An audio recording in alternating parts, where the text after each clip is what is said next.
हाय दोस्तों, तो स्वागत है आपका एक बार फिर से दिल की गहराई से इस श्रावण कोचिंग हब पर। उम्मीद करता हूँ कि आप अपने परिवार के साथ दोस्तों सकुशल होंगे। आज हम चर्चा करेंगे कक्षा 8 की प्रश्नावली नंबर 2.2 के विषय में। ठीक है दोस्तों, तो बिना समय गवाए और करते हैं हम प्रश्नावली नंबर 2.1।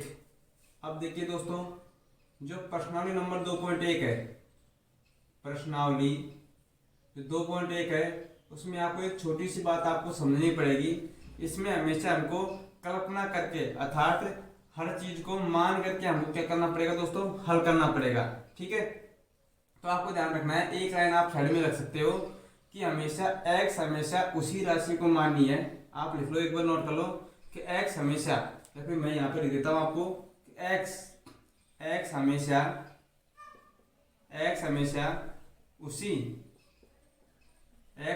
उसी राशि को मानना है। x हमेशा उसी राशि को मानना है जिसके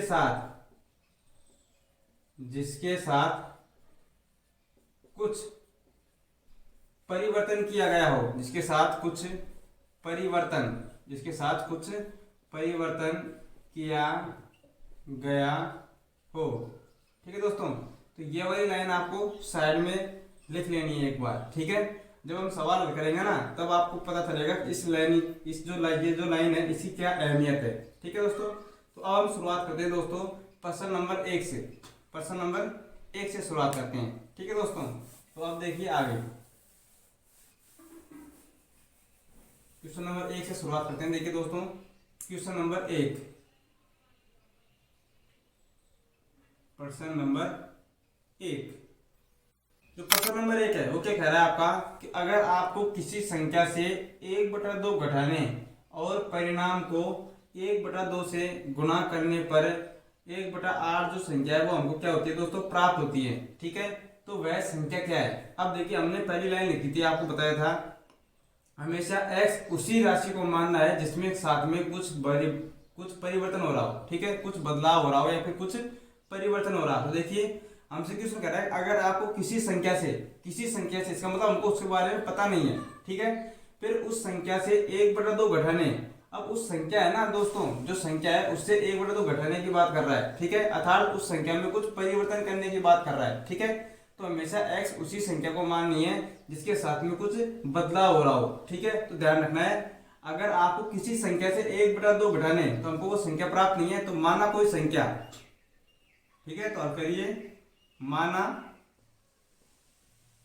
कोई संख्या। ठीक है, हमको संख्या मानते हैं क्या, x। ठीक है, क्वेश्चन कह रहा है कि इसी संख्या में से 1/2 घटाने पर x में से क्या घटाया दोस्तों, 1/2 घटा दिया। ठीक है, और इसके परिणाम को 1/2 से गुणा करने पर, जैसे यदि मैं आपसे कहूं कि हम पहले 2 को 2 से गुणा करते हैं, तो 2 को 2 से गुणा करेंगे कितना हो जाएगी, 4। अब जो हमको परिणाम प्राप्त हो गया ना 4, उसमें से हम 1 घटाते हैं। ठीक है, क्वेश्चन इस प्रकार दिया जाएगा कि 2 को 2 से गुणा करने पर परिणाम में से 1 घटाओ। तो 2 को पहले 2 से गुणा किया, कितना हो गया, 4। अब 4 क्या हो गया, वो परिणाम प्राप्त हो गया हमको। अब उसमें से 1 घटाने कह रहा है, तो कितना बचेगा हमारे पास, 3। उसी प्रकार ध्यान रखना है कि किसी संख्या से 1/2 घटाने पर, हमने किसी संख्या क्या मान ली, x मानी, और x में से 1/2 घटा दिया। उसके बाद में जो हमको ये परिणाम प्राप्त हो रहा है, अब उस परिणाम को 1/2 से गुणा करना है। इस परिणाम को किससे गुणा करने कह रहा है, 1/2 से गुणा करने पर हमको जो प्राप्त होता है, इक्वल के साइड में जो हमको प्राप्त होता है वो कितना प्राप्त हो रहा है, 1/8 प्राप्त होता है। ठीक है दोस्तों, अब क्या बन गया, हमारे पास एक समीकरण प्राप्त हो गया, और इस समीकरण में से हम चर का मान निकालेंगे। किसका मान निकालेंगे, चर x का मान निकालेंगे। ठीक है, तो अब देखिए हम इसको सॉल्व करते हैं। ठीक है, अब देखिए यहाँ पे x - 1/2। ठीक है, अब यहाँ पे जो 2 बटे में है, देखो यहाँ पे क्या है, मल्टीप्लाई में 1/2 है ना, जो इस साइड जाएगा। अगर यहाँ पे 1/2 जो मल्टीप्लाई में वो इस साइड जाएगा, तो यहाँ पे 2 कहाँ पे है, बटे में है ना। अभी आपको बताया था 2.1 में कि जो डिवाइड में रहता है मान, वो किस में चला जाता है, मल्टीप्लाई में, और जो मल्टीप्लाई में रहता है वो किस में चला जाता है दोस्तों, डिवाइड में चला जाता है। ठीक है, और जो प्लस में रहता है वो किस में चला जाता है, इक्वल के साइड माइनस में, और जो माइनस में रहता है मान वो इक्वल के साइड किस में जाता है दोस्तों, प्लस में चला जाता है। ठीक है, अब देखिए 2 है, यहाँ पे जो 2 है नीचे बटे में है, वो कहाँ पे चले जाएंगे, मल्टीप्लाई में। तो 1/8 × 2, और जो ऊपर जो 1 है गुणा में मल्टीप्लाई में वो कहाँ पे चला जाएगा दोस्तों, बटे में चला जाता है। ठीक है, अब देखिए अब हम इसको सोल्व करते हैं। तो x इक्वल टू 1/2 बराबर, देखो x माइनस 1/2 बराबर, 2 से काटेंगे, 2 एकम 2 और 2 दूनी 4। ठीक है, तो यहाँ पे कितना बचेगा दोस्तों, 1/4 बचेगा। ठीक है, अब देखिए अब हम हल करते हैं। तो x का मान निकालना है हमको, तो 1/4 तो ऐसे कैसे रहेगा, फिर यहाँ पे जो 1/2 जो माइनस का है वो कहाँ किसका हो जाएगा दोस्तों, प्लस का हो जाएगा 1/2। ठीक है, अब क्या करेंगे दोस्तों, अब हम इसको सोल्व करेंगे। देखिए x बराबर 1/4 प्लस 1/2। ठीक है, अब क्या लेंगे, दोनों का एलसीएम लेंगे। तो एलसीएम कितना आएगा दोस्तों, 4। तो 4 वह छोटी से छोटी संख्या है जिसमें इस 4 का भी भाग जा रहा है और 2 का भी भाग जा रहा है। ठीक है दोस्तों, या फिर दो तरीके हैं हमारे पास, दोनों तरीकों से आपको सोल्व करके बताते हैं दोस्तों। ये x बराबर 1/4 और 1/2। ठीक है, तो दोनों तरीकों से दोस्तों आंसर क्या आता है दोस्तों, समान आता है। अब देखिए दोनों का एलसीएम हमने 4 ले लिया, तो 4 का 4 में भाग देंगे, 1 बढ़ जाएगा, उस 1 को 1 से गुणा करते हैं, क्या आता है दोस्तों 1 प्लस, फिर 2 का भाग देंगे 4 में, कितनी बच जाएगा, 2 पर 2 दूनी 4 और 2 करेंगे किससे गुणा, 1 से, तो 2 एकम 2। ठीक है दोस्तों, अब x बराबर कितना जाएगा हमारे पास, 2 और 1 कितना जाएगा, 3/4। ठीक है, फिर हमारा दूसरा तरीका है दोस्तों। ठीक है, जो आपको 2.1 में बताया था हमने। अब देखिए दोस्तों क्या करते हैं हम इसमें, नीचे तिरछा गुणा करते हैं। पहले हम दोनों को आपस में गुणा कर देंगे, 4 को 2 से गुणा करेंगे, 4 दूनी 8, 4 दूनी 8, 4 दूनी 8, गुणा कर दिया। उसके बाद में हम तिरछा गुणा करेंगे, 2 को तो करेंगे 1 से गुणा और इस 4 को करेंगे इस वाले 1 से गुणा, तो 2 को करेंगे 1 से गुणा, 2 एकम 2, प्लस का चिन्ह है बीच में तो प्लस आएगा और माइनस का साइन हो तो यहाँ पे क्या आएगा, माइनस का चिन्ह आएगा। फिर 4 को करेंगे 1 से गुणा, तो 4 एकम 4। ठीक है, अब x बराबर देखिए 4 और 2 कितना हो जाएंगे दोस्तों, 6/8। अब देखिए दोस्तों ये 2 से कट रहे हैं, 2 चक्कू 8 और 2 तिया 6, तो कितना आ गया दोस्तों हमारे पास 3/4। ठीक है, तो दोनों प्रकार से हम किसी भी भिन्न को क्या कर सकते हैं दोस्तों, जोड़ सकते हैं और घटा सकते हैं, गुणा कर सकते हैं और भाग कर सकते हैं। ठीक है दोस्तों, अब देखिए दोस्तों हमारे पास x का मान आ गया 3/4, अर्थात x वह संख्या है जिससे 1/2 घटाने पर और परिणाम को 1/2 से गुणा करने पर हमें क्या प्राप्त होता है दोस्तों, 1/8 प्राप्त होता है।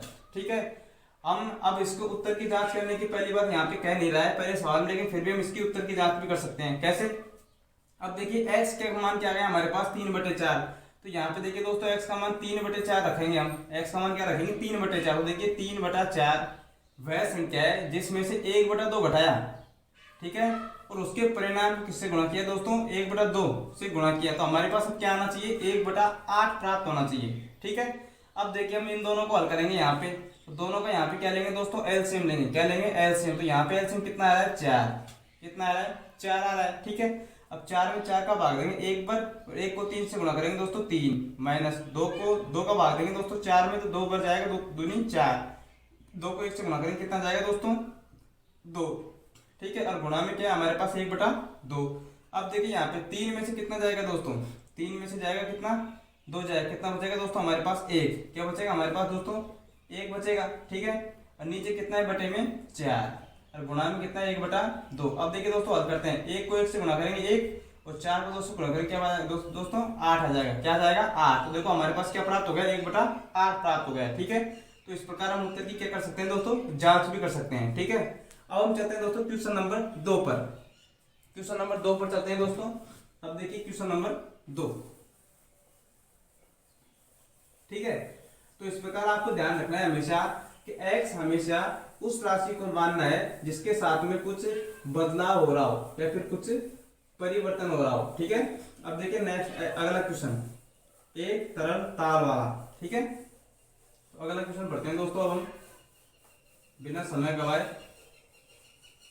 अगर कहीं पे आपको कंफ्यूजन होता है दोस्तों तो वीडियो को पीछे करके आप देख सकते हैं। ठीक है, और सभी क्लास की जो वीडियो है वो आपको डिस्क्रिप्शन में आपको लिंक दे रखे हैं दोस्तों, वहां पे जाके आप सर्च कर सकते हैं। यदि हम यूट्यूब चैनल को सब्सक्राइब करेंगे दोस्तों तो आपको सबसे पहले हमारा नोटिफिकेशन प्राप्त होगा। ठीक है, आने वाली जो भी क्लास होगी, और यहाँ पे आपको कक्षा 8, 10, 12 बीएससी और एमएससी की मैथ कंप्लीट सॉल्व कराई जाएगी दोस्तों। अब देखिए दोस्तों क्वेश्चन नंबर 2, क्वेश्चन नंबर 2 है। क्वेश्चन नंबर 2 हमारा क्या कह रहा है कि एक आयताकार तरल तार की लंबाई उसकी चौड़ाई के दुगने से 2 मीटर क्या है अधिक है। यदि इसका परिमाप 154 मीटर है तो इसकी लंबाई व चौड़ाई ज्ञात कीजिए। तो यहाँ पे आपको क्या ध्यान रखना है वो महत्वपूर्ण है। आप x इसको मानते हैं वो बहुत ज्यादा महत्वपूर्ण है। ठीक है दोस्तों, तो आपको ध्यान रखना है x को क्या माना जाए, x किस राशि को माना जाए, लंबाई को माना जाए कि चौड़ाई को माना जाए। ठीक है, इसलिए आपको मैंने शुरुआत में एक लाइन लिखवाई थी कि हमेशा x उसी राशि को मानना है जिसके साथ में कुछ बदलाव हो रहा है या फिर कुछ परिवर्तन हो रहा है। अब देखिए हम चलते हैं, देखते हैं कि किसके साथ में बदलाव हो रहा है। ठीक है दोस्तों, एक आयताकार तरल तार की लंबाई उसकी चौड़ाई के दुगने से, ठीक है, तो किसके साथ में क्या हो रहा है दोस्तों, चौड़ाई के दुगने से, अर्थात चौड़ाई के साथ क्या किया जाता है दोस्तों, उसको दुगना किया जा रहा है।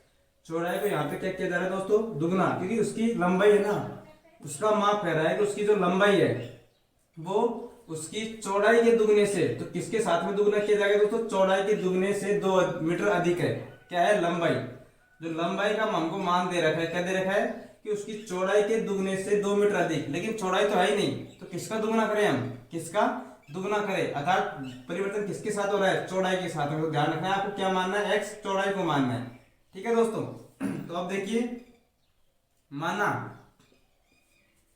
हल, देखिए इसका हल, तो माना आयताकार, माना आयताकार तरण तरण तार, माना आयताकार तरण तार की चौड़ाई, क्या मानेंगे दोस्तों, चौड़ाई को x माना जाएगा। और क्यों माना जाएगा, ठीक है, क्योंकि बदलाव किसके साथ हो रहा है, चौड़ाई के साथ, क्योंकि चौड़ाई को क्या किया जा रहा है दोस्तों, दुगना, क्योंकि चौड़ाई हमारे पास है ही नहीं, तो किसका दुगना करेंगे दोस्तों, किसका दुगना करेंगे दोस्तों, x का, इसलिए हमको चौड़ाई को क्या माना दोस्तों, x माना। ठीक है, अब हमारे पास जो लंबाई है, ठीक है, वो ऑटोमेटिक निकल जाएगी। कैसे, अब निकालेंगे हम लंबाई, क्या निकालेंगे दोस्तों, लंबाई।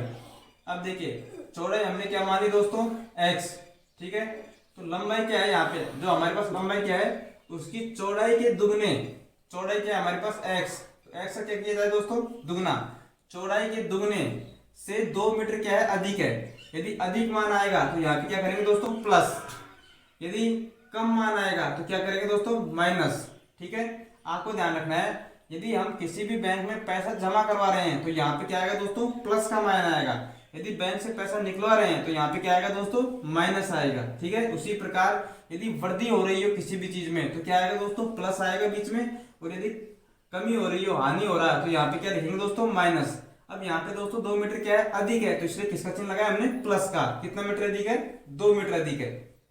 ठीक है दोस्तों, तो ये हमारे पास क्या प्राप्त हो गया, अब हमारे पास क्या प्राप्त हो गया दोस्तों, ये हमारे पास प्राप्त हो गई दोस्तों क्या, लंबाई, क्या प्राप्त हो गई, लंबाई। और किसमें लिखेंगे इसको, मीटर में, किसमें लिखेंगे दोस्तों इसको, मीटर में। ध्यान रखना, यदि आप इकाई में गलती करते हो दोस्तों तो एग्जाम में आपको आधा नंबर काट लिया जाएगा। ठीक है, ध्यान रखना है आपको, इकाई में, इकाई यदि मीटर में है तो मीटर में लिखोगे, सेंटीमीटर में हो तो सेंटीमीटर में लिखोगे, यदि मिलीमीटर में है तो मिलीमीटर लिखोगे, और किलोमीटर में हो तो किलोमीटर में लिखेंगे। ठीक है दोस्तों, तो अब देखिए आयताकार तरल तार की चौड़ाई हमने क्या मानी दोस्तों, x, और लंबाई क्या हो गया हमारे पास 2x + 2, अर्थात चौड़ाई के दुगने से 2 मीटर अधिक, चौड़ाई के दुगने से 2 मीटर अधिक क्या है हमारे पास दोस्तों, लंबाई है। अब कह रहे हैं यदि इसका परिमाप क्या हो, 154 मीटर हो, परिमाप दे रखा है हमको। अब देखिए आयत का जो परिमाप है उसका फॉर्मूला हमको सभी को याद है, आयत का परिमाप, आयत का परिमाप। ठीक है दोस्तों, तो आयत का परिमाप का फॉर्मूला होता है 2 गुना लंबाई, 2 गुना लंबाई प्लस चौड़ाई, 2 गुना लंबाई प्लस चौड़ाई। ठीक है दोस्तों, तो इस फॉर्मूले में हम क्या करेंगे दोस्तों, हम मान रखेंगे। अब देखिए दोस्तों आयत का परिमाप, परिमाप आपको सवाल में दे रखा है दोस्तों 154। ठीक है, तो अब फॉर्मूले में मान रखेंगे, देखो यहाँ पे 2 गुना लंबाई कितनी है हमारे पास लंबाई कितनी है दोस्तों, 2x प्लस 2, ये क्या है हमारे पास दोस्तों, लंबाई। और चौड़ाई कितनी है हमारे पास, कौन दोस्तों, चौड़ाई कितनी है दोस्तों हमारे पास, x, कितनी है दोस्तों, x।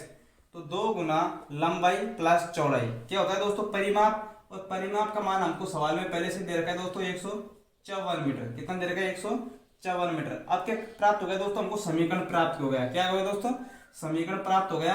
अब हम इस समीकरण क्या करते हैं दोस्तों, सोल्व करते हैं। तो अब देखिएगा 2 यहाँ पे गुणा में है दोस्तों। ठीक है, इस पूरे समीकरण के यहाँ पे दोस्तों जो भी बहुपद है इसके गुणा में क्या है, यहाँ पे 2, और जो भी राशि दोस्तों बॉक्स के गुणा में है उसको यदि हम डिवाइड करेंगे यहाँ पे तो कहाँ पे चल जाएगी दोस्तों, डिवाइडेशन में चल जाएगी। एक वर्ग के साइड में दोस्तों जो गुणा की राशि होती है वो कहाँ पे चल जाती है, बटे में चला जाती है। और यहाँ पे अगर कोई राशि बटे में होती तो वो इस साइड कहाँ पे चली जाती दोस्तों, मल्टीप्लाई में, गुणा में चली जाती। ठीक है दोस्तों, तो अब देखिए यहाँ पे इसको हल करते हैं, 2 इसको कहाँ पे चल जाएगा दोस्तों, बटे में चल जाएगा। तो 2 तो कहाँ पे आ जाएगा 154/2। अब यहाँ पे देखिए दोस्तों 2x, यहाँ पे दोस्तों इनको हल करते हैं 2x प्लस का 2, और यहाँ पे बॉक्स के बाहर किसका चाहिए दोस्तों प्लस का, तो प्लस और x ऐसे कैसे, ठीक है। अब देखिए यहाँ पे 2x और x कितने हो जाएंगे दोस्तों 3x, कितने हो जाएंगे 3x, और प्लस का क्या है यहाँ पे 2 इक्वल टू 2 से हम इसको हल करेंगे दोस्तों, 2 सत्ती 14 और फिर 1 बच जाएगा, 2 सत्ती 14 कितने हो जाएंगे दोस्तों 77, ठीक है दोस्तों। फिर यहाँ पे देख लीजिए आप, यहाँ पे आपको नहीं दिखाई दे रहा था दोस्तों, यहाँ पे देखो प्लस का 2 है और इस साइड किसका हो जाएगा दोस्तों माइनस का हो जाएगा, तो ध्यान रखना है 3x इक्वल टू 77 माइनस के 2। पक्षांतर करने पर दोस्तों प्लस का 2 कहाँ पे बदल गया दोस्तों माइनस में बदल गया, ठीक है। अब हमको निकालना है दोस्तों x का मान, तो देखिए दोस्तों 77 में से 2 घटाएं कितने बचेंगे दोस्तों 75, ठीक है। और जो 3 है यहाँ पे वो किसमें गुणा में है, तो गुणा की राशि कहाँ पे चली जाएगी दोस्तों बटे में, कहाँ पे चली जाएगी बटे में चली जाएगी, ठीक है दोस्तों। इसके बारे में आप पिछली वीडियो में देख सकते हैं दोस्तों, विस्तार से बताया गया है आपको। अब देखो 3 कहाँ पे आ जाएगा दोस्तों बटे में। अब हम निकालेंगे x का मान, तो देखो 3 से काटेंगे, 3 दूनी 6, फिर हमारे पास 1 बच जाएगा, 5 उतारेंगे और 3 पंजो 15, तो x का मान कितना आ गया दोस्तों 25, x का मान कितना आ गया दोस्तों 25। अब हमारे पास जो x आया है वो क्या है दोस्तों चौड़ाई, क्या है हमारे पास चौड़ाई, अर्थात जो चौड़ाई है उसका मान कितना आ गया दोस्तों 25। अब हम क्या निकालेंगे दोस्तों लंबाई निकालेंगे, क्या निकालेंगे लंबाई, तो लंबाई क्या है हमारे पास 2x प्लस 2, अर्थात x की जगह क्या रखेंगे दोस्तों 25 रखेंगे, तो यहाँ पे देखिए लंबाई क्या लिखेंगे दोस्तों लंबाई। अब लंबाई कैसे निकालते हैं हम, x का मान लिखेंगे यहाँ पे, तो देखिए 2 गुणा 25 और प्लस का 2, तो 25 दूनी 50 और 50 में 2 कितना हो जाएंगे दोस्तों 52 मीटर, कितनी हो जाएगी 52 मीटर। तो ध्यान रखना है आपको, जो चौड़ाई है वो हमारे पास कितनी आई 25 और जो लंबाई है वो हमारे पास कितनी है दोस्तों 52, क्योंकि x का मान यहाँ पे रखा 25, तो 25 दूनी 50, 50 और 2 52, ठीक है दोस्तों। अब हम बिना समझ गए दोस्तों, अब चलते हैं दोस्तों अगले नेक्स्ट सवाल पे, क्वेश्चन नंबर 3 पर, क्वेश्चन नंबर 3 पर चलते हैं दोस्तों। अब देखिए दोस्तों आगे क्वेश्चन नंबर 3 को सोल्व करते हैं, ठीक है दोस्तों। उम्मीद करता हूँ कि आपको समझाने की हम दोस्तों बेहतर से बेहतर कोशिश कर रहे हैं दोस्तों, ठीक है। तो अपनी एकाग्रता बनाए रखें। अब हम पढ़ते हैं दोस्तों क्वेश्चन नंबर 3 को विस्तार से पढ़ेंगे। जो क्वेश्चन नंबर 3 है हमारा, ठीक है दोस्तों, उसमें भी ध्यान रखना है हमको x मानना है, और x हमेशा उसी राशि को माना जाता है जिसके साथ में कुछ परिवर्तन हो रहा हो या फिर कुछ क्या हो रहा है दोस्तों बदलाव हो रहा हो, ठीक है दोस्तों। तो अब हम चलते हैं दोस्तों क्वेश्चन नंबर 3 पर, क्वेश्चन नंबर 3 पर। क्वेश्चन नंबर 3 है, क्वेश्चन नंबर 3 है वो कह रहा है दोस्तों एक समद्विबाहु त्रिभुज का आधार दे रखा है हमको 4/3 सेंटीमीटर, तथा उसका जो परिमाप है वो हमको दे रखा है 4 से 2/15 सेंटीमीटर, और कह रहा है कि उसकी जो 2 बराबर भुजाएं हैं उनकी माप ज्ञात करनी है, ठीक है दोस्तों। आपको ध्यान रखना है कि जो समद्विबाहु त्रिभुज होता है, जो समद्विबाहु दोस्तों त्रिभुज होता है, ठीक है, उस त्रिभुज देखो हम समद्विबाहु त्रिभुज ए बी और सी, ठीक है। तो समद्विबाहु त्रिभुज में ध्यान रखना है समान 2 भुजाएं, समद्विबाहु नाम में देखो दोस्तों सम द्विबाहु, सम का मतलब समान, द्वि का मतलब 2 और बाहु का मतलब भुजा, अर्थात समान 2 भुजाओं वाला त्रिभुज, ठीक है दोस्तों। तो इसमें 2 भुजाएं क्या है दोस्तों समान है, ठीक है, तो इसे क्या कहेंगे दोस्तों समद्विबाहु त्रिभुज। अब कह रहा है इसका आधार दे रखा है हमको, नीचे वाला आधार कितना दे रखा है 4/3 सेंटीमीटर, ठीक है, और उसका हमको परिमाप दे रखा है अर्थात तीनों भुजाओं का योग, तीनों भुजाओं का योग, ठीक है दोस्तों। आपको ध्यान रखना है कि परिमाप क्या होता है और क्षेत्रफल क्या होता है, उसके बारे में आप एक बार समझिएगा। यदि हमको कोई आकृति दे रखी है आयत, ठीक है, आयत या वर्ग कोई भी आकृति दे रखी है, ठीक है, तो हम जैसे यहाँ पे ए बी सी और डी, अगर हम एक रस्सी को लेते हैं और बिंदु ए से, ठीक है, ए से इसके चारों तरफ क्या बनाते हैं दोस्तों परकोटा, तो बिंदु ए से चलते हैं हम और वापस इसी बिंदु ए पर पहुंच जाते हैं, ठीक है दोस्तों। तो ये जो चारों तरफ का जो परकोटा है दोस्तों ये क्या कहलाता है इसका परिमाप, ठीक है, कि कितनी मीटर रस्सी की जरूरत पड़ी, तो रस्सी की मात्रा क्या हो जाएगी दोस्तों सब परिमाप हो जाएगा। जैसे आपने देखा होगा जो व्रत होता है व्रत, तो व्रत की जो परिधि होती है ना दोस्तों चारों तरफ की, वो परिधि क्या होती है व्रत का परिमाप होती है, क्या है दोस्तों परिमाप होती है, क्या होती है वो परिमाप, ठीक है। अर्थात जो हमारा कोई भी खेत है, ठीक है, और खेत के चारों तरफ का, खेत के चारों तरफ की जो डोरी होती है दोस्तों, ठीक है, वो क्या होती है उसका परिमाप, क्या होता है परिमाप। और जहां पे बीच में हम फसल उगाते हैं, क्या उगाते हैं दोस्तों फसल, वो क्या होता है बीच का भाग वो होता है दोस्तों क्षेत्रफल, ठीक है। तो जो भी फसल जो उगाई जाती है वो क्या होती है दोस्तों क्षेत्रफल पे उगाई जाती है, ठीक है। तो कितने क्षेत्रफल फसल को उगाना पड़ेगा, तो बीच का जो भाग होता है वो क्या होता है दोस्तों क्षेत्रफल, क्या होता है क्षेत्रफल। और चारों तरफ की जो बाउंड्री होती है, ठीक है दोस्तों, वो क्या होती है दोस्तों, परिमाप होती है। क्या होती है, परिमाप। तो त्रिभुज का परिमाप क्या हो जाएगा, ए बिंदु से शुरू करेंगे हम और वापस उसी ए बिंदु पे आ जाना, क्या होता है दोस्तों, परिमाप। ठीक है, तो तीनों भुजाओं का योग दे रखा है हमको परिमाप। कितना दे रखा है, 4 सही 2/15 सेंटीमीटर। और फिर पूछ रहा है कि उसकी दो बराबर भुजाओं की क्या ज्ञात कीजिए दोस्तों, माप ज्ञात कीजिए। क्या ज्ञात कीजिए, माप ज्ञात कीजिए। अब दोनों भुजाओं को हम क्या मान लेंगे दोस्तों, एक्स। क्या मान लेंगे, एक्स। ठीक है, जो हमको नहीं दे रखा है वो क्या मानते हैं दोस्तों, एक्स। और जिसके साथ में कुछ बदलाव हो रहा है उसको क्या मानते हैं दोस्तों, एक्स मानते हैं। ठीक है, तो अब देखिए इसका हल करते हैं हम।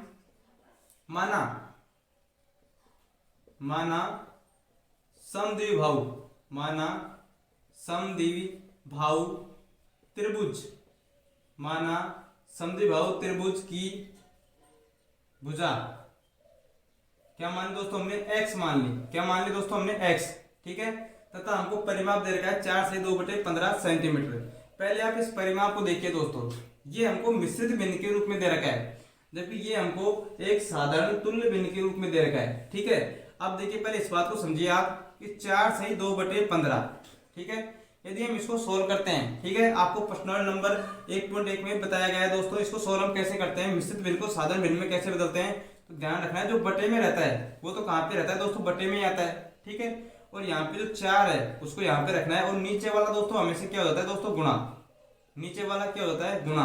और ऊपर वाला जो भगवान होता है उसको क्या करते हैं दोस्तों, हाथ जोड़ते हैं ना, तो ऊपर वाले को हमेशा क्या करेंगे दोस्तों, जोड़ेंगे। ठीक है, देखिए यहाँ पे 15 तो नीचे ऐसे कैसे रहेगा, 15 चक्कू 60, 60 और 2 कितना हो जाएगा दोस्तों, 62। तो 62/15 क्या हो जाएगा दोस्तों, सेंटीमीटर। ठीक है, अगर आप इसको डायरेक्ट करते हैं तो डायरेक्ट कैसे करेंगे दोस्तों, 15 को पहले 4 से गुणा करेंगे, 15 चक्कू 60 और 60 में क्या करेंगे दोस्तों, 2 को जोड़ देंगे, क्योंकि ऊपर वाला क्या होता है भगवान, तो उसके हम हाथ जोड़ते हैं ना दोस्तों, तो ऊपर वाले क्या करना है दोस्तों, जोड़ना है। ठीक है, तो पहले 15 क्या करेंगे दोस्तों, गुणा करेंगे 4 से, 15 चक्कू 60 और उसमें 2 को क्या कर देंगे दोस्तों, जोड़ देंगे, तो कितना हो जाएंगे 62/15 सेंटीमीटर। ठीक है दोस्तों, तो अब देखिए यहाँ पे अब हम प्रश्न को सोल्व करते हैं। ठीक है, ये क्या बात है दोस्तों, छोटी छोटी बातें हैं वो आपको आनी चाहिए। ठीक है दोस्तों, अब देखिए माना समद्विबाहु त्रिभुज की भुजा क्या मान ली दोस्तों हमने, एक्स। अब हमको परिमाप दे रखा है इसका, अर्थात तीनों भुजाओं का योग। तो दोस्तों पहली भुजा क्या है यहाँ पे हमारे पास, ए बी प्लस दूसरी भुजा बी सी प्लस तीसरी भुजा क्या है दोस्तों, उसको हम ए सी या सी ए लिख सकते हैं। तो तीनों का परिमाप हमको कितना दे रखा है, 4 सही 2/15 सेंटीमीटर। ठीक है, अब हम इनका मान रखेंगे दोस्तों, ए बी भुजा क्या है हमारे पास, एक्स प्लस दूसरी भुजा है दोस्तों 4/3 सेंटीमीटर प्लस, और दूसरी तीसरी भुजा क्या है दोस्तों, एक्स, और इनका योग दे रखा है हमको 4 सही 2/15। अब देखिए एक्स और एक्स कितना हो जाएगा दोस्तों, 2x। कितना हो गया, 2x इक्वल टू, यहाँ पे इसको हम सोल्व करते हैं, देखो 15 चक्कू 60, 60 और 2 62, तो 62/15। अब जो 4/3 जो अचर यहाँ पे किसका है, प्लस का है, वो इक्वल के साइड में जाए किसका हो जाएगा दोस्तों, माइनस का हो जाएगा। ठीक है, पक्षांतर करने पर, ये बातें हम कई बार सीख चुके हैं दोस्तों।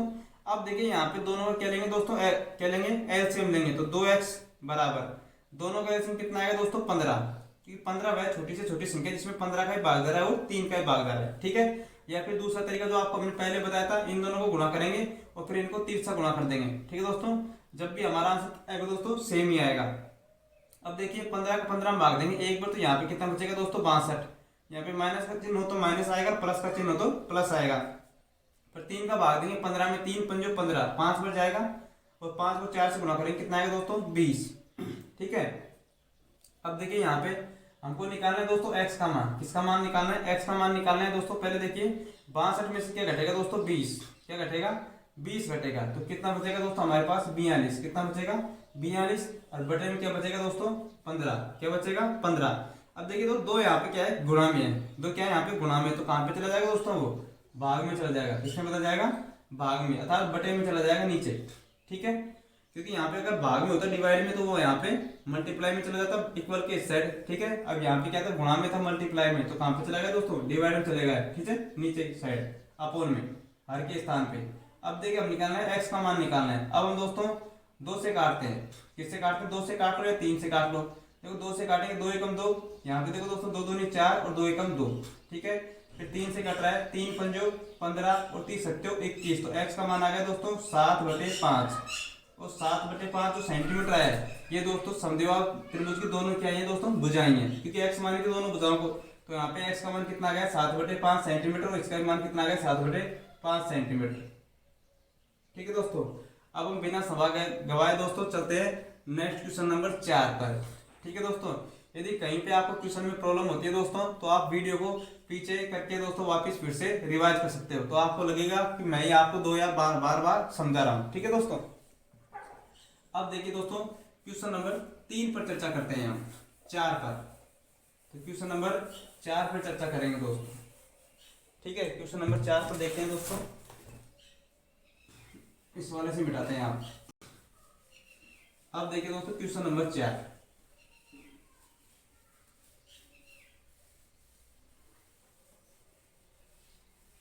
क्वेश्चन नंबर 4 दोस्तों बहुत ही महत्वपूर्ण क्वेश्चन है। ठीक है, वैसे सारे क्वेश्चन यहाँ पे क्या है दोस्तों, आपकी अंडरस्टैंडिंग पर निर्भर करते हैं। ठीक है, आपके अंदर जितनी समझ होगी आपको उतना ही बेहतरीन तरीके से समझ में आएगा दोस्तों। ठीक है दोस्तों, तो अब देखिए दोस्तों क्वेश्चन नंबर 4 के बारे में पढ़ते हैं। देखिए दोस्तों क्वेश्चन नंबर 4 है, तो क्वेश्चन नंबर 4 हमारा क्या कह रहा है कि दो संख्याओं का योग कितना है 95।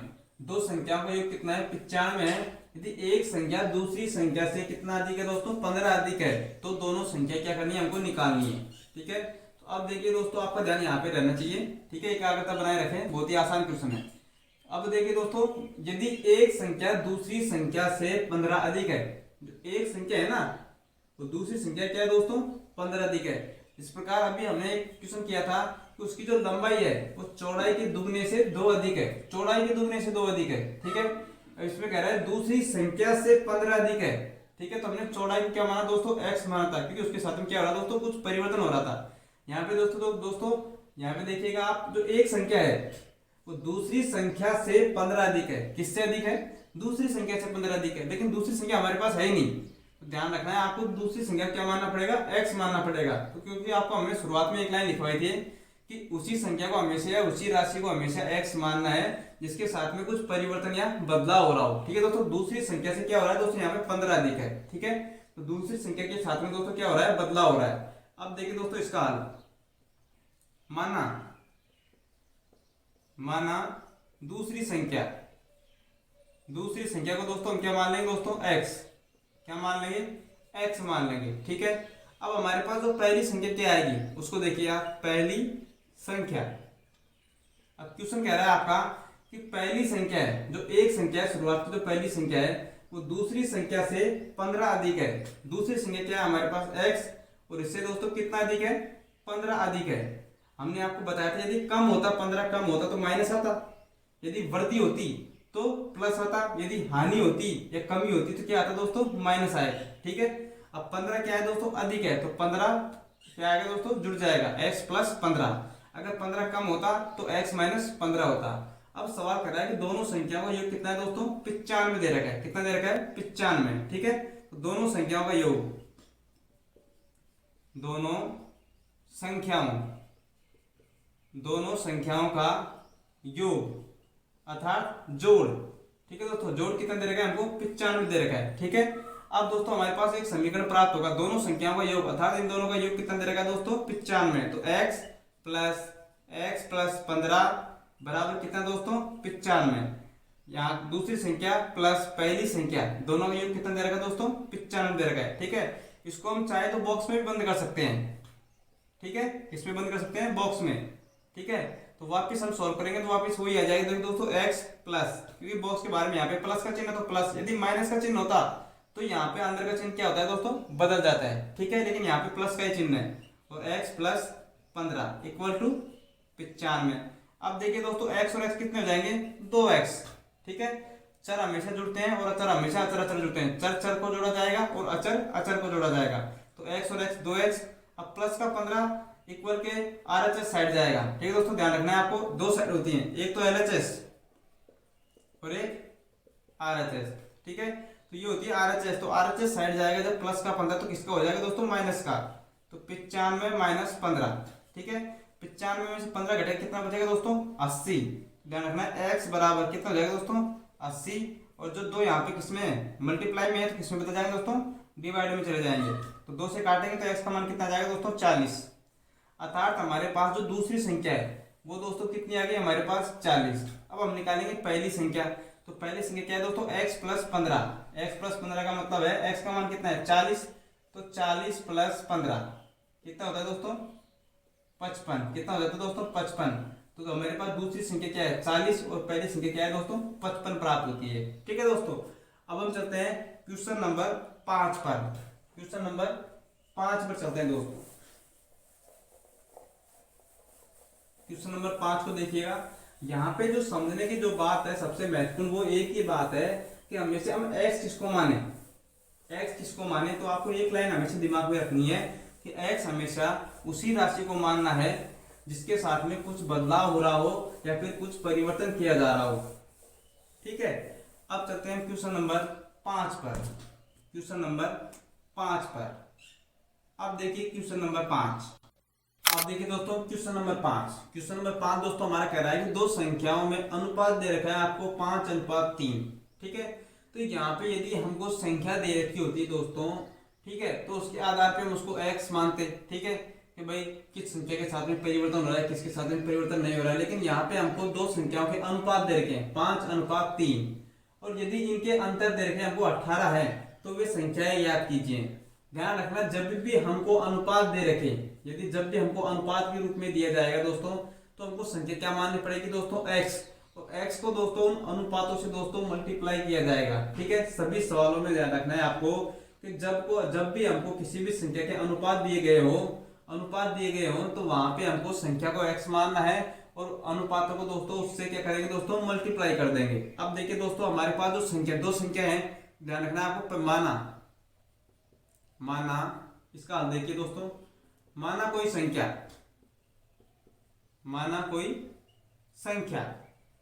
क्या मानेंगे दोस्तों? x मान लेंगे। ठीक है, अब हमारे पास दो संख्या है दोस्तों, तो हम पहली संख्या क्या हो जाएगी दोस्तों? पहली संख्या क्या है दोस्तों? अनुपात कितना है? 5। तो पहली संख्या हो जाएगी दोस्तों 5x। उसी प्रकार जो दूसरी संख्या है दोस्तों, वो दूसरी संख्या क्या हो जाएगी दोस्तों? हमारे पास अनुपात कितना है? 3। तो क्या हो जाएगी दोस्तों? 3x हो जाएगी। ठीक है, तो यहाँ पे बिल्कुल भी कंफ्यूज नहीं होना है। जो पहला अनुपात हो वो हो जाएगी दोस्तों पहली संख्या, तो दूसरा अनुपात हो जाएगी दोस्तों दूसरी संख्या। अब सवाल कह रहा है कि यदि इनके अंतर कितने? 18। अंतर का मतलब आप जानते हैं दोस्तों, बीचों का अंतर का मतलब माइनस, घटाना। ठीक है, जैसे 2 और 3 का अंतर कितना है दोस्तों? 1 है ना, उसी प्रकार दोनों का अंतर अर्थात 5x - 3x, तो दोनों का जो अंतर है वो कितना है दोस्तों? सवाल में दिया गया है हमको 18 है। कितना है? 18 है। ठीक है, तो हमारे पास क्या प्राप्त हो गया दोस्तों? एक समीकरण प्राप्त हो गया। अब हम इसको सोल्व करते हैं तो 5x में से 3x जाएगा, कितना बचेगा दोस्तों? 2x, और बराबर 18। यदि हम x का मान निकालेंगे तो 18 बटे में कहाँ चला जाएगा? 2। ये 2 यहाँ पे क्या है? मल्टीप्लाई में है, गुणा में है ना 2, कोई भी चिन्ह नहीं है बीच में, तो क्या है दोस्तों? मल्टीप्लाई है। अगर डॉट लगा हुआ हो दोस्तों तो समझ लेना क्या है? मल्टीप्लाई है। ठीक है, और डॉट नहीं भी लगा हुआ हो तो भी आपको समझना है यहाँ पे क्या है दोस्तों? मल्टीप्लाई है। तो ध्यान रखना, जो मल्टीप्लाई में है वो RHS साइड से क्या हो जाएगा दोस्तों? डिवाइड में चला जाएगा, और x का मान कितना आ जाएगा? हमारे पास 2 से काटेंगे 2 9 18, कितना आ जाएगा दोस्तों? 9 आ जाएगा। ठीक है, अब हमको निकालना दोस्तों पहली संख्या। तो देखिए दोस्तों पहली संख्या है हमारे पास 5, और x का मान कितना आ गया हमारे पास? 9। ठीक है, उसी प्रकार दूसरी संख्या क्या है हमारे पास दोस्तों? 3, और मल्टीप्लाई में x का मान कितना आ गया दोस्तों? 9। तो पहली संख्या क्या हो जाएगी? 9 पंजो 45, और दूसरी संख्या क्या हो जाएगी दोस्तों? 9 तिया 27। तो हमारे पास पहली संख्या कितनी है? 45, और दूसरी संख्या क्या प्राप्त हो गई हमको? 27 प्राप्त हो गई दोस्तों। ठीक है, अब हम चलते हैं क्वेश्चन नंबर 6 पर। क्वेश्चन नंबर 6 पर चलते हैं दोस्तों। अब देखिए दोस्तों क्वेश्चन नंबर 6। ठीक है, जहां पे आपको लगता है कि कोई प्रॉब्लम है, कंफ्यूजन है किसी प्लस माइनस से या फिर डिवाइड करने से या फिर पक्षांतर करने से, ठीक है, तो वहां पे आप साइड में लिख लिया गया दोस्तों, लिख लिया करो कि पक्षांतर करने पर। ठीक है, अब देखिए दोस्तों आगे बढ़ते हैं प्रश्न नंबर 6 पर। प्रश्न नंबर 6। अब देखिए दोस्तों क्वेश्चन नंबर 6 है। क्वेश्चन नंबर 6 हमारा कह रहा है कि 3 लगातार पूर्णांकों का योग कितना है? 51 है। तो वे सभी पूर्णांक ज्ञात करने हैं हमको। ठीक है, तो अब देखिए पूर्णांक क्या होता है, पहले आपके दिमाग में क्लियर होना चाहिए पूर्णांक क्या होता है। तो इसके लिए आप हमारा शुरुआत का जो वीडियो था 1.1 का, ठीक है, प्रश्नावली 1 का जो वीडियो है उसमें आपको हमने सम संख्याएं, विषम संख्याएं, भाज्य संख्याएं, अभाज्य संख्याएं, परिमेय संख्याएं, पूर्णांक संख्याएं, पूर्ण संख्याएं, ठीक है, प्राकृत संख्या है, उन सबके बारे में हमने आपको वहां पे विस्तार से बता रखा है दोस्तों। तो एक बार हम दोबारा दोहरा लेते हैं थोड़ा सा। पूर्णांक संख्या है। पूर्णांक संख्या होती है दोस्तों धनात्मक भी होती है और ऋणात्मक भी होती है। ठीक है, जैसे 1 2 3 4 5 6 7 8 जीरो से लेके, ठीक है, और 0 -1 -2 -3 -4, ठीक है। तो ये सभी संख्या क्या है दोस्तों, पूर्णांक संख्या है। क्या संख्या है, पूर्णांक संख्या है। अब क्वेश्चन कह रहा है 3 लगातार पूर्णांक संख्या है, अर्थात लगातार क्या है दोस्तों, वो बढ़ रही है। ठीक है, तो जो पूर्णांक संख्या क्या मानेंगे दोस्तों, पहले हम मानेंगे x। अब देखिए दोस्तों इसका हल देखिए एक बार, तब आपको समझ में आएगा कि माना पहली पूर्णांक संख्या x, फिर मानेंगे दोस्तों हम दूसरी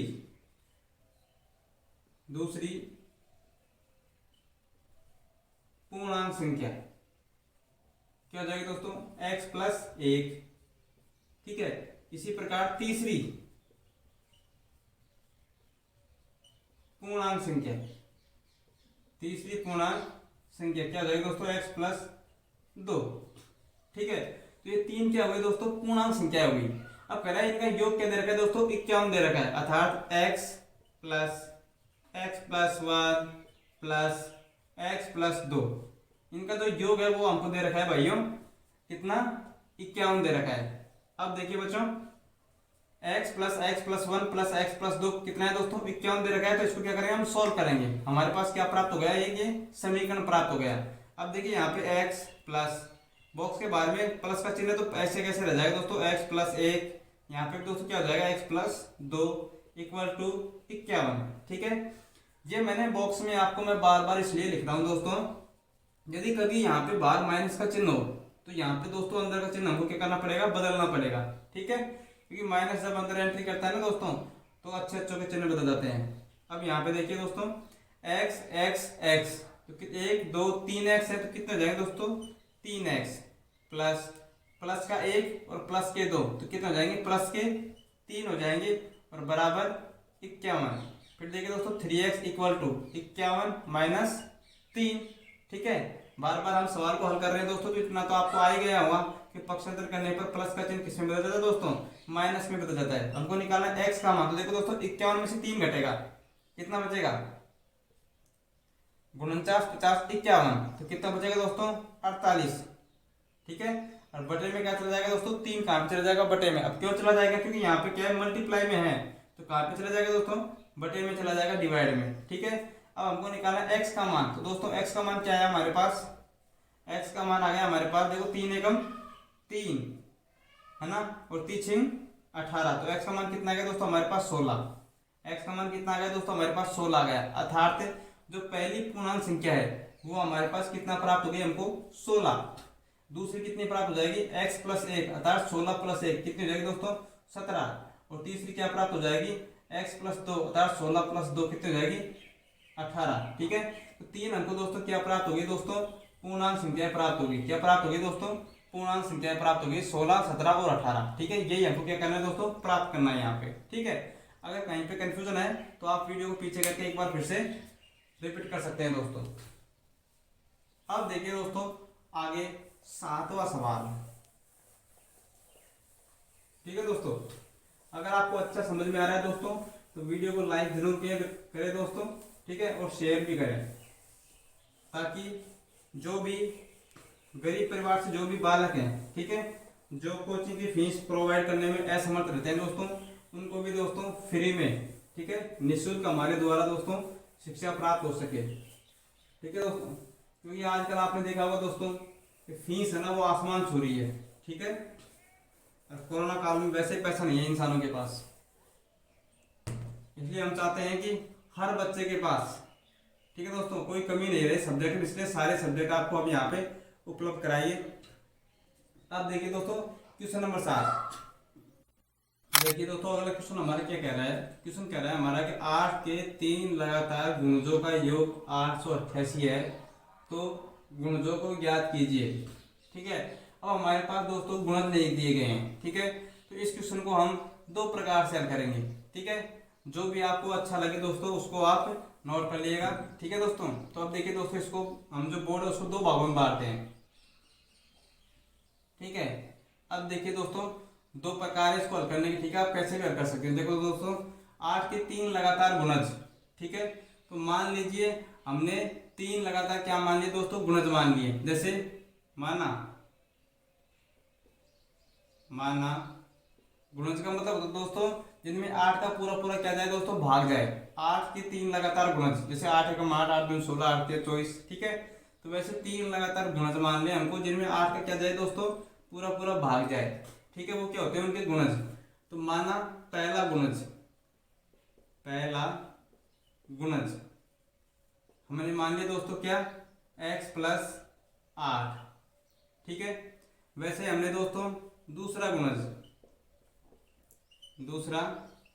वो मान लिया हमने दोस्तों x प्लस 16, ठीक है।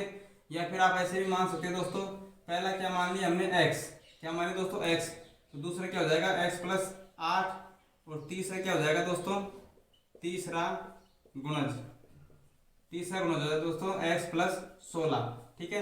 पहला हो जाएगा x, फिर x प्लस 8, फिर x प्लस 16, फिर x प्लस 24, ऐसे मानते रहो आप, ठीक है। तो हमको केवल 3 ही गुणज मानने, कितने मानने, 3 गुणज। अब ये कह रहा है 3 गुणजों का जो योग है टोटल वो कितना दे रखा है, 888। अब हम इसको सोल्व करते हैं दोस्तों, तीनों गुणजों का योग। तो देखिए दोस्तों x दूसरा गुणज है दोस्तों x प्लस 8, तीसरा गुणज है x प्लस 16, इनका जो टोटल योग है वो 888 होना चाहिए, ठीक है दोस्तों। ये हमसे क्वेश्चन कह रहा है, और फिर हमसे जो यहाँ पे x माने हमने, उस x का क्या निकालना है दोस्तों, मान निकालना है, ठीक है। हम आपको दो प्रकार से समझाएंगे दोस्तों, ठीक है। अब देखिए माना पहला गुणज x, दूसरा क्या हो जाएगा x प्लस 8, और तीसरा x प्लस 16, और तीनों गुणजों का जो टोटल योग है वो कितना है दोस्तों, 888 है। अब देखिए दोस्तों x कितने हो गए दोस्तों, 3x, ठीक है, प्लस 8 और 16 कितने हो गए दोस्तों, 24 बराबर 888। अब देखिए दोस्तों 3x बराबर 24, यहाँ पे प्लस में तो यहाँ पे किसका हो जाएगा, माइनस का, तो 288, ध्यान रखना है, 888 माइनस 24। तो यहाँ पे देखिए दोस्तों x का मान निकालेंगे तो 888 में से पहले 24 घटाएंगे, कितने हो जाएंगे, 864, ठीक है। क्योंकि देखो 8 में से 4 घटाएंगे तो 4, 8 में से 2 घटाएंगे तो 6, और बटे में क्या आ जाएगा दोस्तों, 3, यहाँ पे किसमें मल्टीप्लाई में 3 कहाँ पे आ जाएगा, बटे में। अब हम निकालेंगे दोस्तों x का मान। अब देखिए x का मान क्या आएगा हमारे पास, 3 दूनी 6, फिर कितना बच गया दोस्तों, 2 बच गया, और 3 घंटा 24, फिर बच गया 2, और फिर 3 घंटा 24।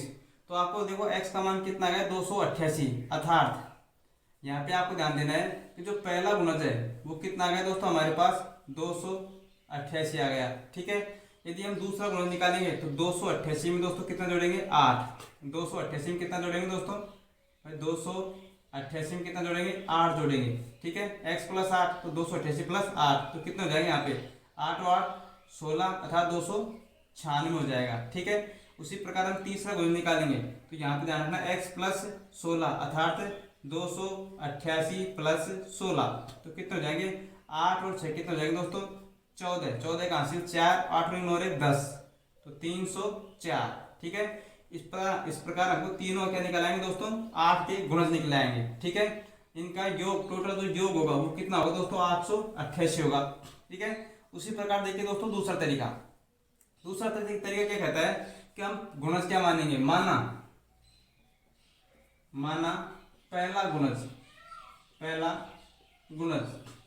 यदि हमने पहला गुणज मान लिया दोस्तों 8x, क्या मान लिया, 8x, ठीक है।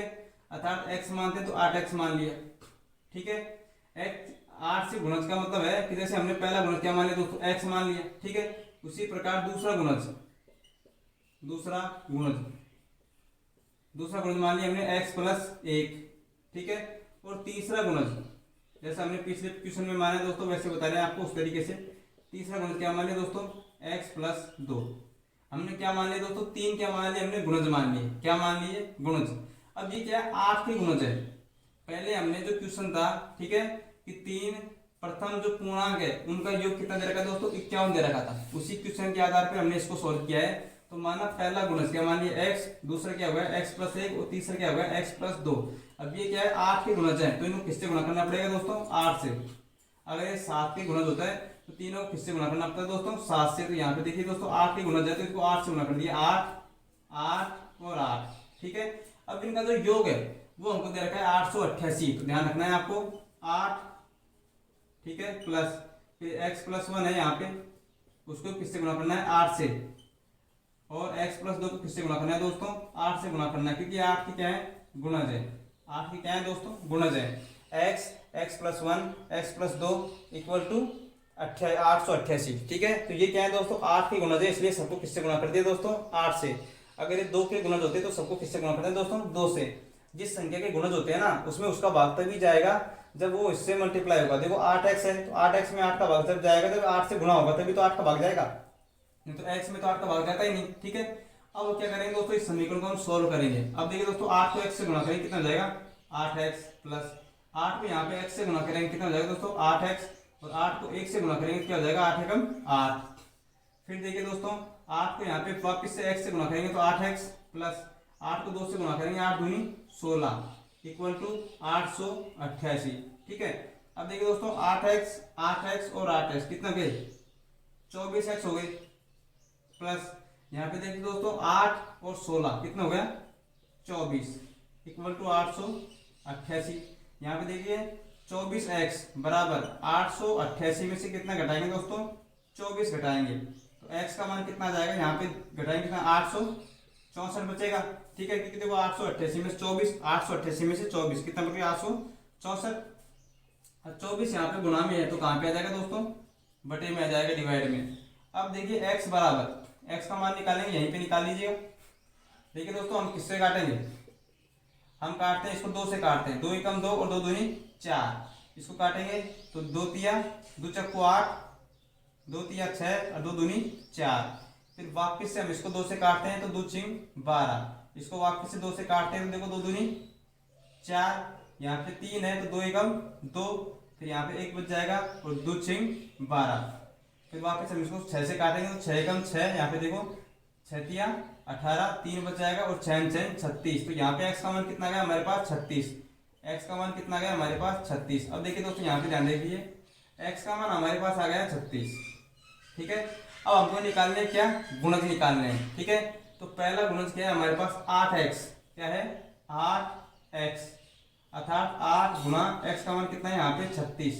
तो 8 को हम क्या करेंगे दोस्तों 36 से गुणा करेंगे, 8 को यदि हम 36 से गुणा करेंगे तो हमारे पास देखिए दोस्तों कितना आएगा 8 छिंग 48। यहाँ पे आपको ध्यान रखना है 8 किससे गुणा करेंगे हम 36 से गुणा करेंगे, किससे गुणा करेंगे हम 36 से गुणा करेंगे। आप दोस्तों बिल्कुल भी कंफ्यूज नहीं होना है, इसको वापस से देख लेना आप। तो देखो 6 को 6 तिया 18, 19 20 21 कितने बच गए 3 और 6 6 36, कितना आ गया हमारे पास 36 आ गया दोस्तों, ठीक है। फिर हम इसको कहाँ पे रखेंगे x के स्थान पे रखेंगे। जब हम x के स्थान पे रखेंगे तो देखिए दोस्तों 8x है यहाँ पे तो 8 गुणा 36, तो 8 गुणा 36 हम करते हैं तो हमारे पास कितना प्राप्त होगा दोस्तों, हल करो 8 छिंग 48 कितने आ गए 8, ठीक है। और हमारे पास कितना हो गया 8 छिंग 48, फिर देखो 8 से 24, 24 और 4 24 25 26 27 28 288 प्राप्त हो गया पहला गुणज, ठीक है। और इसका पहला गुणज कितना है 288। उसी प्रकार दूसरा गुणज निकालेंगे तो 8 फिर x प्लस 1, 8 और फिर x प्लस 1, तो 8 तो कहाँ पे है देखो 8 और फिर x प्लस 1 है हमारे पास। x का मान क्या है हमारे पास 36 है, x का मान क्या है 36 है। तो यहाँ पे देखिए 8 बाहर रहेगा और 36 प्लस 1 कितने हो जाएंगे दोस्तों 37, 36 प्लस 1 कितने हो जाएंगे 37। तो 8 को किससे गुणा करेंगे 37 से, तो देखो 8 और 7 56, ठीक है। 8 और 7 56, हासिल कितनी 5, 8 तिया 24, 8 तिया 24 और 24 और 5 29, 24 और 5 29। तो देखो दूसरा गुण कितना है 296। उसी प्रकार तीसरा गुण निकालेंगे 8 और यहाँ पे x क्या रखेंगे दोस्तों 36, तो 36 और 2 कितने हो जाएंगे 38। तो 38 को किससे गुणा करेंगे 8 से गुणा करेंगे तो हमारे पास कितना हो जाएगा दोस्तों 304 प्राप्त होगा। वहां पे कितना प्राप्त होगा 304 प्राप्त होगा, ठीक है दोस्तों। तो आप किसी भी विधि को या किसी भी तरीके को आप अपनी कॉपी में फेयर कॉपी में नोट कर सकते हैं, ठीक है दोस्तों। दोनों से आंसर क्या जाएंगे दोस्तों सेम आएंगे। अब हम चलते हैं दोस्तों क्वेश्चन नंबर 8 पर, ठीक है दोस्तों। तो आप देखिए क्वेश्चन नंबर 8। आपका बहुत बहुत धन्यवाद दोस्तों, ठीक है, जो आप हमारे लिए या फिर अपनी पढ़ाई के लिए अपने माँ बाप के सपनों को पूरा करने के लिए आप समय दे रहे हैं दोस्तों, ठीक है। क्योंकि जो युग चल रहा है ना दोस्तों प्रेजेंट में इस साइड, उसमें दोस्तों जो बच्चा है वो पढ़ाई के खिलाफ होता जा रहा है धीरे धीरे, ठीक है। तो आप अपने माता पिता को सपनों को पूरा करने के लिए दोस्तों एक लक्ष्य बनाइए, ठीक है। और उस लक्ष्य के लिए जो भी आपको आवश्यक लगे कि हमको ये चीज आवश्यक है, ठीक है, ये कंडीशन हमको अप्लाई करनी चाहिए इस लक्ष्य को पाने के लिए, तो वो कंडीशन को अप्लाई करने में आप बिल्कुल भी ना हिचकिचाएं, ठीक है। अब देखिए दोस्तों क्वेश्चन नंबर 8, क्वेश्चन नंबर 8 को देखते हैं। 8वां क्वेश्चन कह रहा है कि 3 लगातार पूर्णांक बढ़ते क्रम में लेने हैं और उन्हें क्रमश 2, 3 व 4 से गुणा कर जो उनका योग है, योग करने पर जो उनका योगफल कितना प्राप्त हो रहा है, हमको 74 प्राप्त हो रहा है, तब तीनों पूर्णांक क्या करने हैं, हमको निकालने हैं, ठीक है। तो सेम क्वेश्चन है ये हमारा, ठीक है। देखिए दोस्तों, जैसे हम जिस प्रकार हम पिछले क्वेश्चनों को हल करते हैं केवल उसी प्रकार हम इनको हल करते चलेंगे। तो माना पहला पूर्णांक क्या मान लिया दोस्तों हमने x, ठीक है। उसी प्रकार दूसरा पूर्णांक क्या हो जाएगा दोस्तों x प्लस 1, ठीक है। और तीसरा जो पूर्णांक है, तीसरा पूर्णांक हो जाएगा हमारे पास x प्लस 2। तो ये क्या हो गया दोस्तों, हमारे पास 3 पूर्णांक हो गए। अब सवाल कह रहा है कि इनको 2, 3 व 4 से गुणा करने पर इनका योगफल 74 प्राप्त होता है, ठीक है। तो अब देखिए इनका योगफल का मतलब जोड़, अर्थात x प्लस 1 और x प्लस 2, ठीक है। ये क्या है दोस्तों, 3 हमारे क्या है पूर्णांक है, ठीक है। देखिए इधर x पहला कितना है x, दूसरा है हमारे पास x प्लस 1, ठीक है। और तीसरा पूर्णांक हमारे पास x प्लस 2। इनको 2, 3 और 4 से गुणा करने पर, ठीक है, इसलिए मैं हमेशा बॉक्स में रखता हूं दोस्तों कि 2, 3 और 4 से गुणा करना पड़ गया यहाँ पे। तो देखो दोस्तों, पहले पूर्णांक किससे गुणा करेंगे, 2 से, ठीक है। दूसरे किससे गुणा करेंगे, 3 से। और तीसरे किससे गुणा करेंगे, 4 से। तो 2, 3 व 4 से गुणा करने पर जो योगफल है वो कितना प्राप्त होता है दोस्तों, टोटल 74 प्राप्त हो रहा है। ये हमसे कह रहा है क्वेश्चन, ठीक है। 3 लगातार पूर्णांकों को बढ़ते हुए क्रम में लेना है, x प्लस 1, x प्लस 2। फिर इन तीनों को 2, 3 व 4 से गुणा करने पर इनका योग है जो कितना प्राप्त होना चाहिए, 74 प्राप्त होना चाहिए। अब क्या प्राप्त हो गया हमको समीकरण। अब हम क्या करते हैं दोस्तों, इनको सॉल्व करते हैं। अब देखिए यहाँ पे 2x प्लस 3 इस x से गुणा होगा तो कितना हो जाएगा दोस्तों, 3x। और 3 फिर इस 1 से गुणा होगा तो कितना हो जाएगा, 3 प्लस यहाँ पे देखिए 4। ध्यान रखना है आपको, बॉक्स के बाहर में कोई भी चिन्ह नहीं होता तो क्या होता है, गुणा का चिन्ह होता है। तो 4 किससे गुणा होगा, x से, तो कितना हो जाएगा 4x। और 4 किससे गुणा होगा, 2 से, तो 4 दूनी 8 बराबर कितना 74। देखो 2x 3x कितने हो गए 5x और 4x कितने हो गए 9x। तो 9x बराबर 74 माइनस यहाँ पे देखो 3 प्लस के हैं और 3 क्या है यहाँ पे 8। देखो ध्यान रखना है आपको, दिमाग में आपके एक चीज क्लियर होनी चाहिए कि हमेशा चर के साथ ही जुड़ेगा, ठीक है। जैसे 2x 3x और 4x, और अचर हमेशा अचर के साथ ही जुड़ेगा। तो 3 और 8 कितने हो गए, 8, 9, 10, 11। तो 11 यहाँ पे जाके RHS साइड जाके क्या हो जाएंगे दोस्तों, माइनस के हो जाएंगे। तो माइनस के 11। अब देखिए दोस्तों 11 घटेगा इसमें से, तो x बराबर देखिए 11 घटेगा तो कितना बचेगा, 4 में से घटे कितना बचेगा 3, ठीक है। और 7 में से घटे कितना बचेगा हमारे पास 6। अब देखो यहाँ पे 9 किस में है, यहाँ पे मल्टीप्लाई में है, तो कहाँ पे चला जाएगा दोस्तों, डिवाइड में चला जाएगा। तो x का मान कितना आ जाएगा 9, 7, 63। तो x का मान कितना गया हमारे पास 7। x का मान कितना गया हमारे पास 7।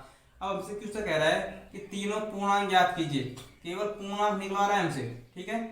तो पूर्णांक निकालने हैं हमको, गुणन सहित नहीं निकलवा रहा, केवल पूर्णांक। तो देखिए दोस्तों, पहला पूर्णांक x का मान कितना गया हमारे पास 7। तो पहला पूर्णांक क्या आ जाएगा दोस्तों 7। दूसरा क्या आ जाएगा x प्लस 1 अर्थात 7 प्लस 1 कितना हो जाएगा दोस्तों 8। कितना हो जाएगा 8। और तीसरा पूर्णांक x प्लस 2 अर्थात 7 प्लस 2 कितना हो जाएगा दोस्तों 7 और 2 9। तो तीनों पूर्णांक कौन कौन से हो जाएंगे, 7, 8 और 9 क्या हो जाएंगे दोस्तों, 3 हमें पूर्णांक प्राप्त हो जाएंगे, ठीक है। अब हम चलते हैं दोस्तों क्वेश्चन नंबर 9 पर। क्वेश्चन नंबर 9 पर चलते हैं दोस्तों। अब देखिए क्वेश्चन नंबर 2, साइड में जहां पर भी आपको अगर डाउट लगे दोस्तों तो वहां पे साइड में आप लिख सकते हैं कि ये जो स्टेप है वो पक्षांतर करने के द्वारा आई है, ठीक है। तो यहाँ पे लिख सकते हैं साइड में पक्षांतर करने पर, ठीक है। जो भी आपको बेसिक जानकारी है वो हमने जो प्रश्नावली 1 का जो वीडियो है दोस्तों, उसमें आपको बेसिक से बेसिक जो भी जानकारी जो आवश्यक है, ठीक है, वो मैंने आपको वहाँ पे सॉल्व करा दी गई है दोस्तों, ठीक है, ताकि आपको बार बार क्वेश्चन करने में दिक्कत नहीं आए।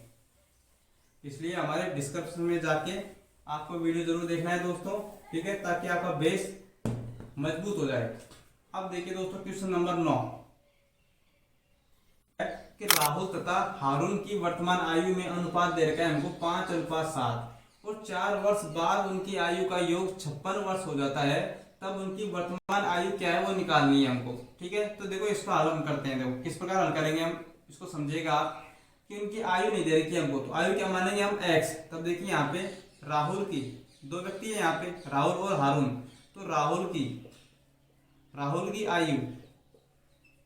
आयु, ठीक है, वर्तमान आयु क्या हो जाएगी, राहुल की वर्तमान आयु, राहुल की जो वर्तमान आयु है, वर्तमान आयु, ठीक है, और हारून की वर्तमान आयु, दोनों की वर्तमान आयु देखो कैसे निकालते हैं हम। राहुल की वर्तमान आयु क्या हो जाएगी, अनुपात कितना है राहुल का 5, तो कितनी हो जाएगी दोस्तों 5x वर्ष। उसी प्रकार हारून की कितनी हो जाएगी 7x वर्ष। यहां तक क्लियर आपके कि पहला वाला अनुपात जैसे हम पिछले क्वेश्चन कर रहे हैं दोस्तों, उसी प्रकार का क्वेश्चन है ये भी। तो अनुपात को किससे गुणा करते हैं, x से गुणा कर देते हैं, तो 5x वर्ष हो जाएगी किसकी, राहुल की, और हारून की हो जाएगी 7x वर्ष।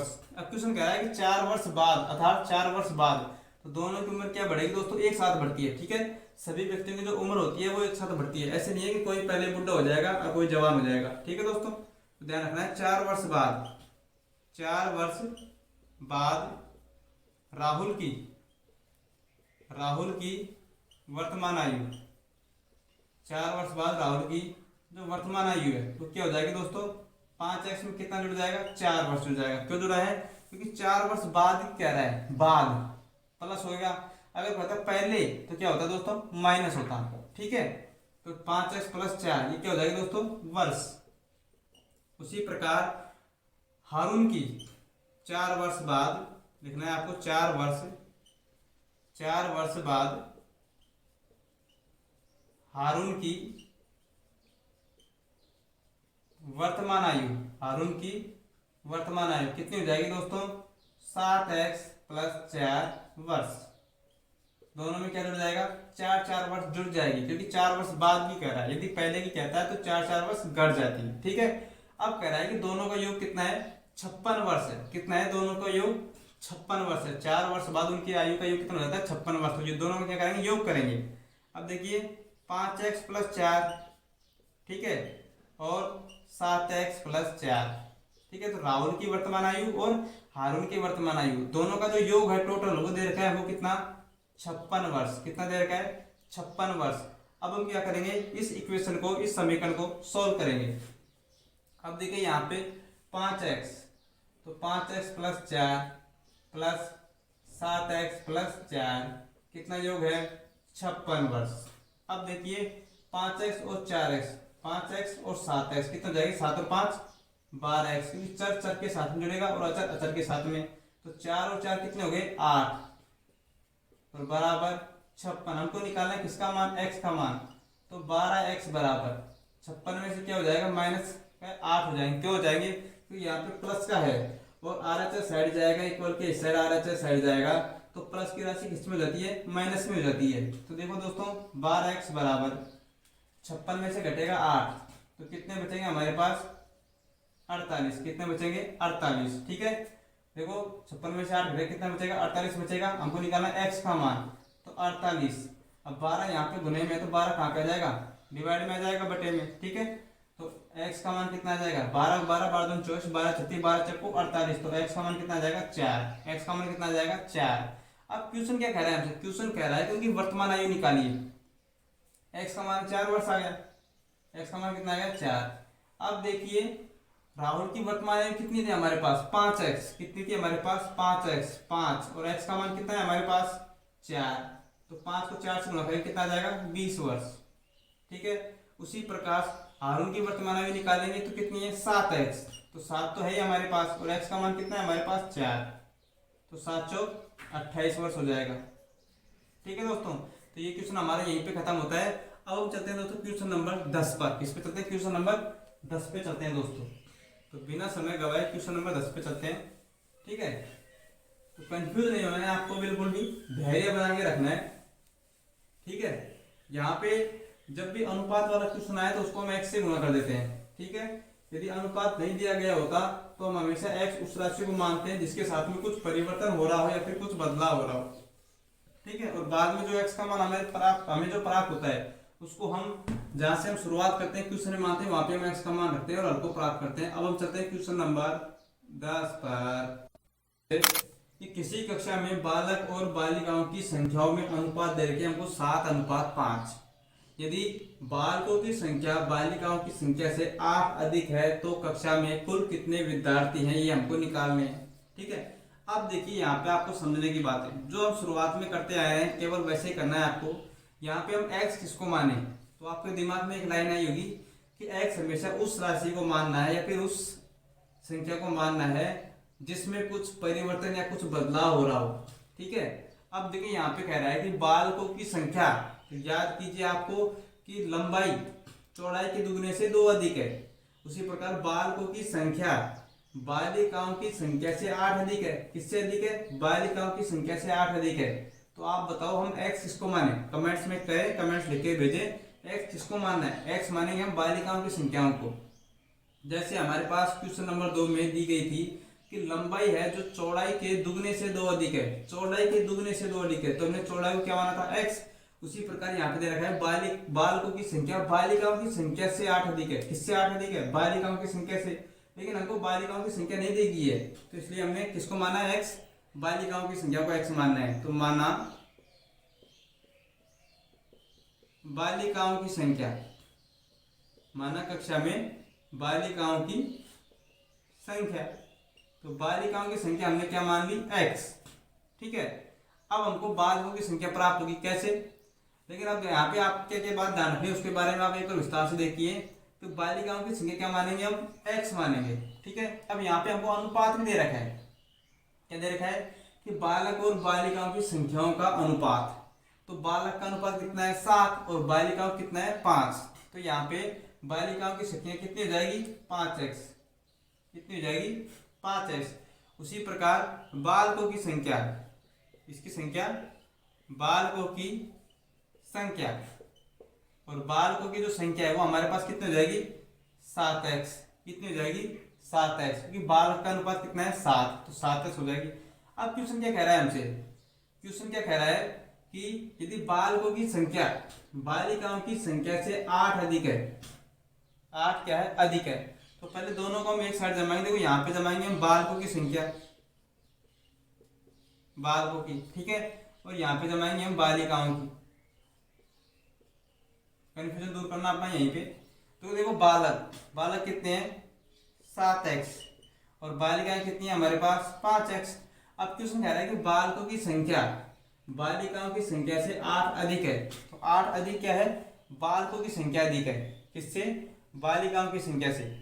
बालिकाओं की संख्या से 8 अधिक है। क्या है? बालकों की संख्या। तो अधिक का मतलब क्या करते हैं? प्लस। अधिक का मतलब क्या करते हैं? प्लस। अर्थात बालकों की संख्या कितनी हो जाएगी? 7x plus 8। 7x plus 8। कह रहा है सवाल कि बालकों की संख्या और बालिकाओं की संख्या को बराबर कैसे करें? बराबर कैसे करें तो उसको समझना आप। तो बालिकाओं की संख्या कितनी है? 5x। जो बालिकाओं की संख्या है वो बालकों की संख्या से 8 अधिक के बराबर है। इस लाइन को दोबारा सुनिएगा कि जो बालिकाओं की संख्या है ना 5x, वो बालकों की संख्या से 8 अधिक के क्या है? बराबर है। ठीक है, तो 7x प्लस 8। अब क्या करेंगे दोस्तों? हम इसको सोल्व करेंगे। तो यहाँ पे देखो 5x इस साइड आएगा, LHS साइड, तो क्या हो जाएगा? 5x यहाँ पे प्लस का, किसका हो जाएगा? माइनस का। तो देखो 7x माइनस का 5x बराबर 8।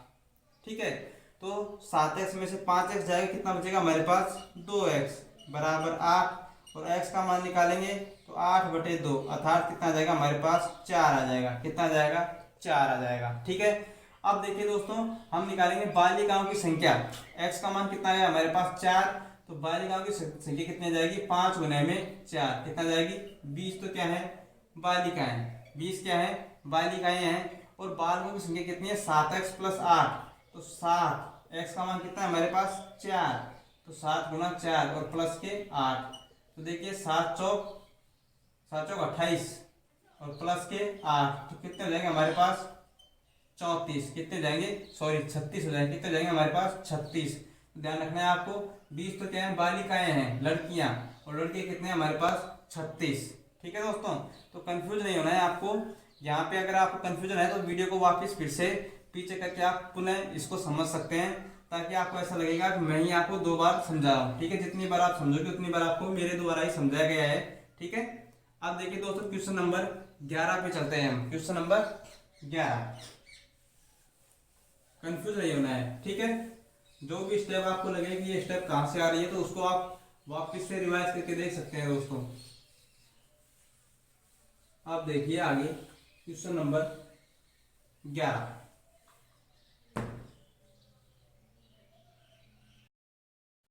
दोस्तों इस प्रश्न में देखिए आप कि बाईचुंग के पिताजी उसके दादाजी से 26 वर्ष छोटे हैं।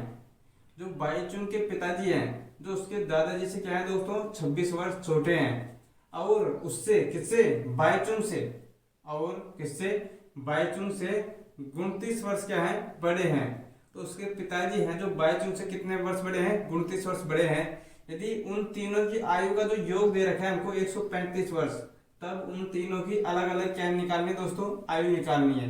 दोनों तीनों की अलग अलग क्या निकालनी है आयु निकालनी है। तो देखिए यहाँ पे सवाल में x हमेशा हम उसको मानते हैं, उस राशि को x माना जाता है जिसके साथ में कुछ बदलाव हो रहा हो या फिर कुछ परिवर्तन किया जा रहा हो। जैसे बाईचुंग के पिताजी उसके दादाजी से 26 वर्ष छोटे हैं, तो किससे छोटे हैं। ठीक है ना, तो आपको ध्यान देना है यहाँ पे बाईचुंग की उम्र के बारे में बार बार क्या हो रहा है दोस्तों यहाँ पे परिवर्तन हो रहा है उसके साथ में। ठीक है, कुछ बदलाव किया जा रहा है, लेकिन उसकी उम्र हमारे पास पता नहीं है, तो हमको बाईचुंग की आयु क्या माननी पड़ेगी दोस्तों x माननी पड़ेगी।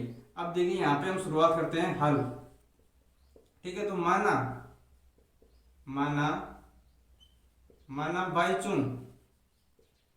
बाईचुंग की आयु, बाईचुंग की आयु क्या मान ली दोस्तों हमने x वर्ष, कितनी मान ली x वर्ष। अब उसके पिताजी की उम्र मानेंगे, पिताजी उससे पिताजी की उम्र या आयु, तो पिताजी की आयु कितनी है। देखो दोस्तों यहाँ पे कह रहा है कि उससे किससे बाईचुंग से 29 वर्ष बड़े हैं, कौन पिताजी। ठीक है ना, यहाँ पे देखिए क्वेश्चन को आपको ध्यान से पढ़ना है कि बाईचुंग के पिताजी है ना वो उसके दादाजी से तो 26 वर्ष छोटे हैं, लेकिन जो उसके पिताजी हैं वो उससे 29 वर्ष क्या है बड़े हैं, अर्थात बाईचुंग से कितने वर्ष बड़े हैं 29 वर्ष, तो बड़े हैं तो x प्लस 29 किसकी उम्र हो जाएगी दोस्तों उसके पिताजी की आयु। उसी प्रकार दादाजी की आयु, दादाजी की आयु, वापस से इस क्वेश्चन को देखिए दोस्तों ध्यान से पढ़ना है आपको कि जो उसके बाईचुंग के जो पिताजी हैं वो उसके दादाजी से क्या है 26 वर्ष छोटे। अब पिताजी की उम्र कितनी है x प्लस 29। ठीक है, तो ये किससे छोटे हैं, किससे छोटे हैं उसके दादाजी से 26 वर्ष क्या है छोटे हैं, 26 वर्ष क्या है छोटे हैं, तो 26 वर्ष इसमें जुड़ जाएगी। ठीक है, क्योंकि 26 वर्ष जब इसमें जुड़ेंगे तो अब बाईचुंग की उम्र कितनी हो जाएगी उसके दादाजी की उम्र क्या हो जाएगी दोस्तों बराबर हो जाएगी। ठीक है, तो आपको ध्यान देना है कि बाईचुंग की जो आयु उसको हमको x वर्ष मानना है, और उसके पिताजी की आयु उससे 29 वर्ष क्यों है बड़े हैं, तो 29 वर्ष बड़े हैं इसलिए क्या आ जाएगी x प्लस 29। फिर बात कर रहा है दोस्तों उसके दादाजी की उम्र, तो दादाजी की उम्र जो पिताजी हैं, पिताजी दादाजी से क्या है दोस्तों छोटे हैं, तो इसका मतलब ये मत कर लेना आप कि कहीं यहाँ पे माइनस कर दो।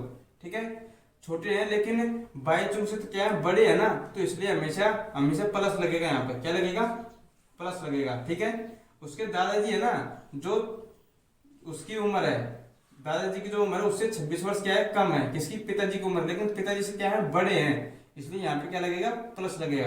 अब क्वेश्चन कह रहा है कि तीनों की आयु का योग 135 वर्ष है, तीनों की आयु का योग अर्थात बाईचुंग की आयु,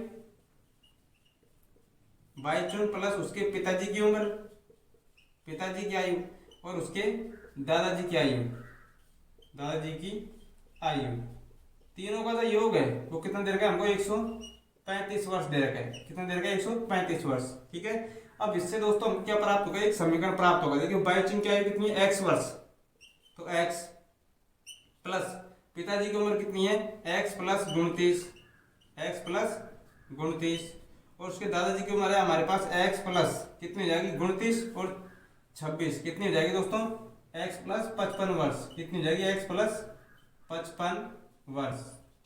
ठीक है, 29 और 26 को क्या कर दिया दोस्तों, जोड़ दिया तो देखिए 9 और 6 कितने हो जाएंगे 15, हासिल 1 2 और 2 4 और 1 5, x प्लस 55 वर्ष, तो x प्लस 55 वर्ष। अब ध्यान देना है इन तीनों का जो योग है वो हमको दे रखा है 135 वर्ष, कितना दे रखा है 135 वर्ष।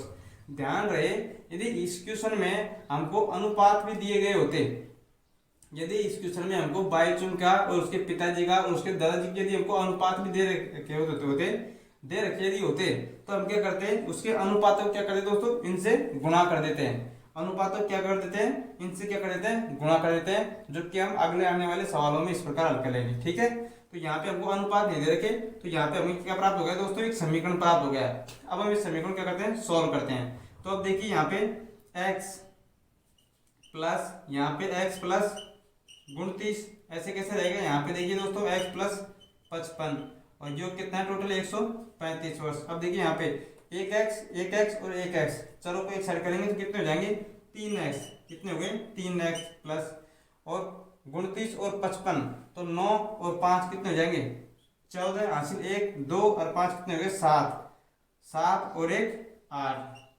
इक्वल टू कितने 135 वर्ष। अब देखिए दोस्तों यहाँ पे देखिए, यहाँ पे आपको दिखाई नहीं देगा इसलिए आगे के जो स्टेप उसको यहाँ पे सोल्व करते हैं। 3x बराबर हमको निकालना है x का मान, तो 3x बराबर 135 माइनस का हो जाएगा जो 84 यहाँ पे प्लस का है वो किसका हो जाएगा, RHS साइड जाएगा पक्षांतर के द्वारा, तो 84 किसका हो जाएगा, माइनस का हो जाएगा। अब देखिए हमको निकालना है x का मान निकालना है, तो 135 में से 84 घटाएंगे, 5 में से 4 जाएगा तो कितना बचेगा हमारे पास 1 और 13 में से क्या जाएगा 8, तो कितना बचेगा हमारे पास 5। ठीक है, और जो 3 यहाँ पे मल्टीप्लाई में है ना x के, तो 3 कहाँ पे आ जाएगा दोस्तों, डिवाइड में चले जाएगा। अब 3 से काटेंगे इसको 51 को, कितनी बार कटेगा 17 बार, कितनी बार कटेगा 17 बार, तो x का मान कितना आ गया 17, x का मान कितना आ गया हमारे पास 17 आ गया। अब हम तीनों की आयु क्या निकालेंगे, अलग अलग निकालेंगे।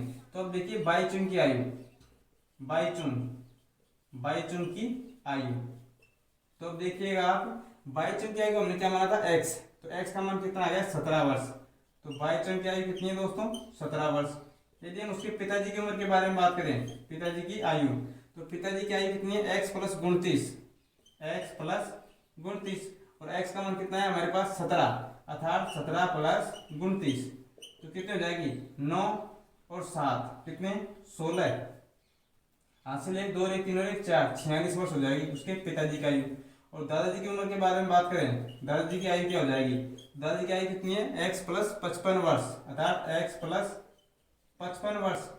तो यहाँ पे हम क्या करेंगे x से क्या रखेंगे 17, तो 17 प्लस 55, 17 प्लस 55 तो 7 और 5 कितने हो जाएंगे 12, हासिल 1 5 और 1 6 1 7, अर्थात 72 वर्ष किसकी आ जाएगी दोस्तों, उसके दादाजी की उम्र आ जाएगी। और इन तीनों की आयु को यदि हम योग करेंगे तो कितना प्राप्त होगा हमको 135 वर्ष प्राप्त होगा।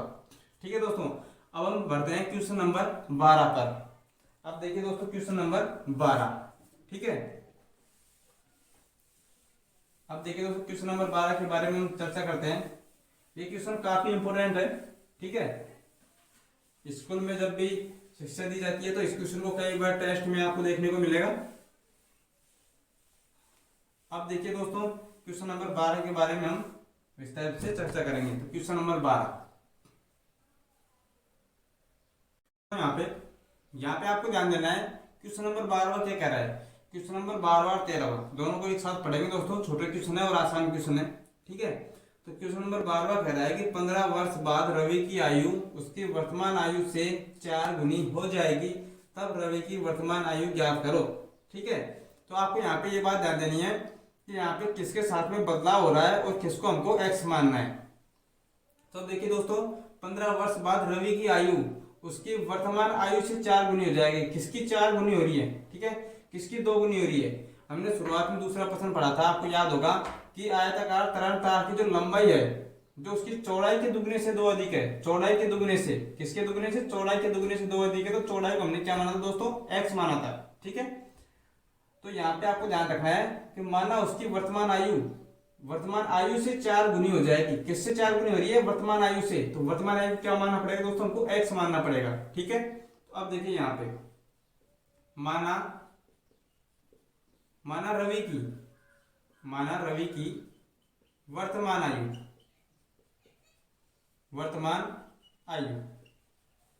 क्या मान लेंगे? x वर्ष। क्या मान ली जाएगी? x वर्ष। ठीक है, अब कह रहा है क्वेश्चन के 15 वर्ष बाद रवि की आयु। तो ध्यान रखना है आपको, 15 वर्ष बाद 15 वर्ष बाद रवि की आयु।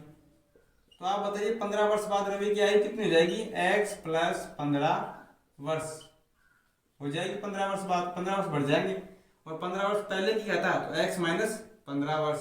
ठीक है, तो अब देखिएगा आप 15 वर्ष बाद कितनी होगी? x plus 15। लेकिन क्वेश्चन क्या कह रहा है कि 15 वर्ष बाद रवि की जो आयु है उसकी वर्तमान आयु की अर्थात x की क्या हो जाती है? 4 गुनी हो जाती है। अर्थात जो 15 वर्ष बाद जो रवि की आयु है x प्लस 15 वर्ष, ठीक है, वो 15 वर्ष कितनी हो जाती है? 15 वर्ष बाद जो पहले थी उसकी वर्तमान आयु, जो रवि की जो वर्तमान आयु थी उसकी 4 से क्या हो जाएगी? 4 गुनी हो जाएगी।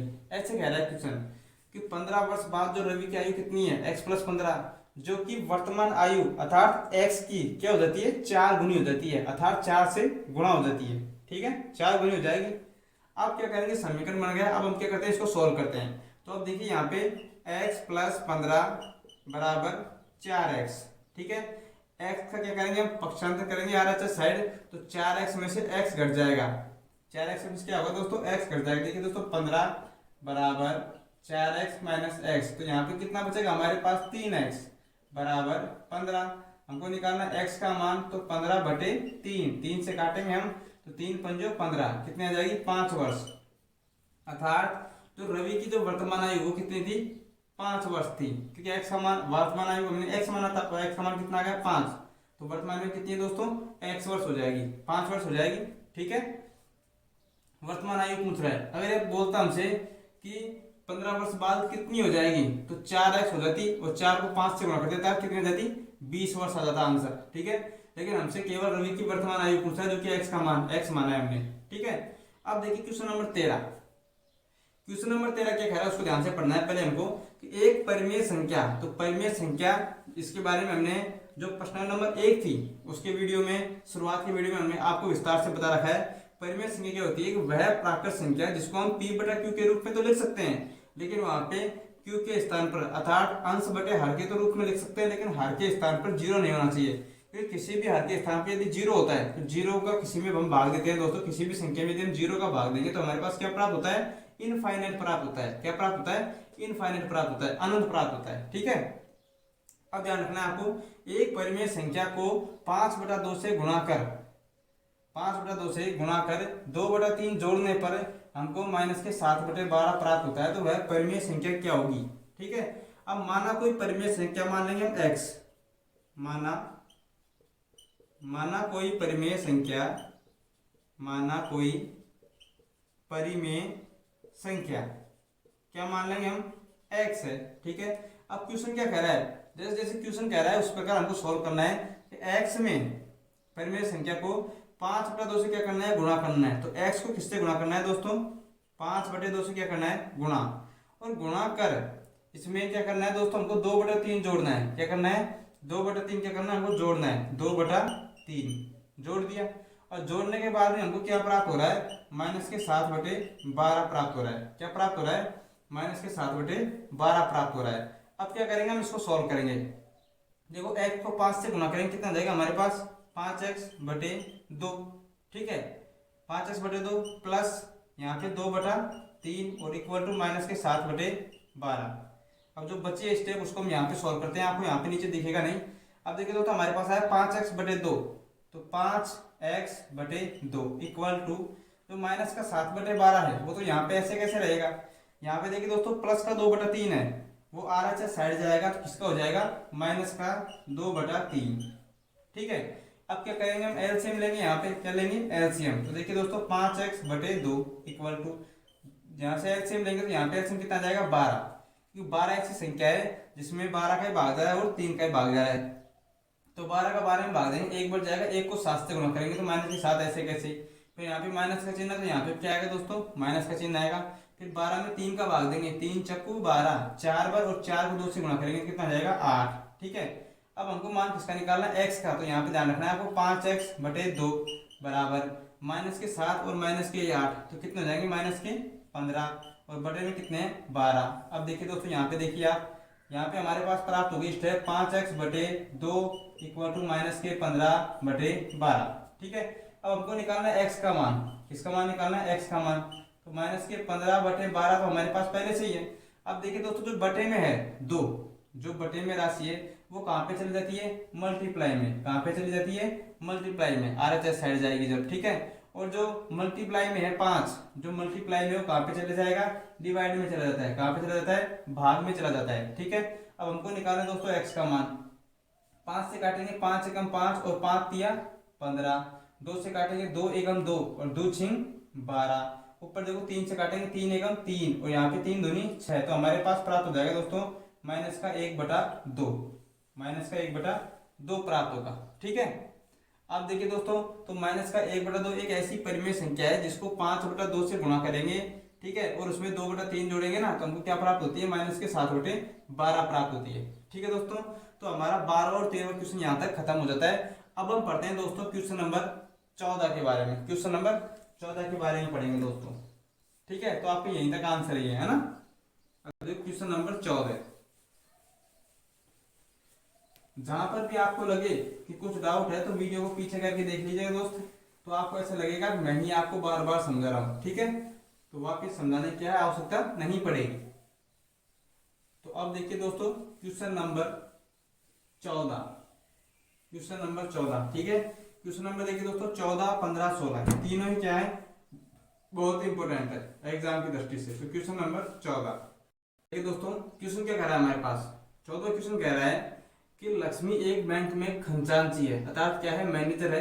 तो लक्ष्मी एक बैंक में खजांची है, उसके पास नकदी रुपए के कितने हैं, 100 रुपए वाले, 50 रुपए वाले और 10 रुपए वाले क्या है, नोट है। ये रुपयों की संख्या नहीं कह रहा अभी, अभी क्वेश्चन कह रहा है केवल नोट है। उनकी संख्याओं में क्रमशः 2, 3, 5 का क्या है, अनुपात है। और यदि उनका कुल मूल्य कितना है आपके पास, 4 लाख रुपए, तो उसके पास प्रत्येक प्रकार के कितने नोट हैं। अब देखिए दोस्तों पहले हमारे पास छोटी सी एक आपको बेसिक जानकारी होनी चाहिए। नोट अलग होता है, रुपयों की संख्या अलग होती है। ठीक है, जैसे कि यहाँ पे हम लिखें नोट, ठीक है, और कितने रुपए के हैं, तब जाके कुल रुपयों की संख्या आएगी, रुपयों की संख्या। छोटा सा उदाहरण लेते हैं, अगर हमारे पास 10 रुपए के 2 नोट हैं, कितने रुपए के, 10 रुपए के, तो आपस में जब इन दोनों को गुणा करेंगे तो हमारे पास कितना प्राप्त होगा, 20। अर्थात 2 नोट है हमारे पास कितने रुपए के, 10 रुपए के, तो 2 नोटों की कीमत कैसे हुई, 20 रुपए। कैसे पता चला, दोनों को गुणा करके। कैसे पता चला, दोनों को गुणा करके। ठीक है, तो यहाँ पे क्या है, रुपयों की संख्या है टोटल। ठीक है, और यहाँ पे क्या है, नोट है। ठीक है, यहाँ पे नोट है, ये टोटल दे रखा है आपको, और रुपयों की जो संख्याओं का जो अनुपात हुआ हमारे पास दे रखा है 2:3:5।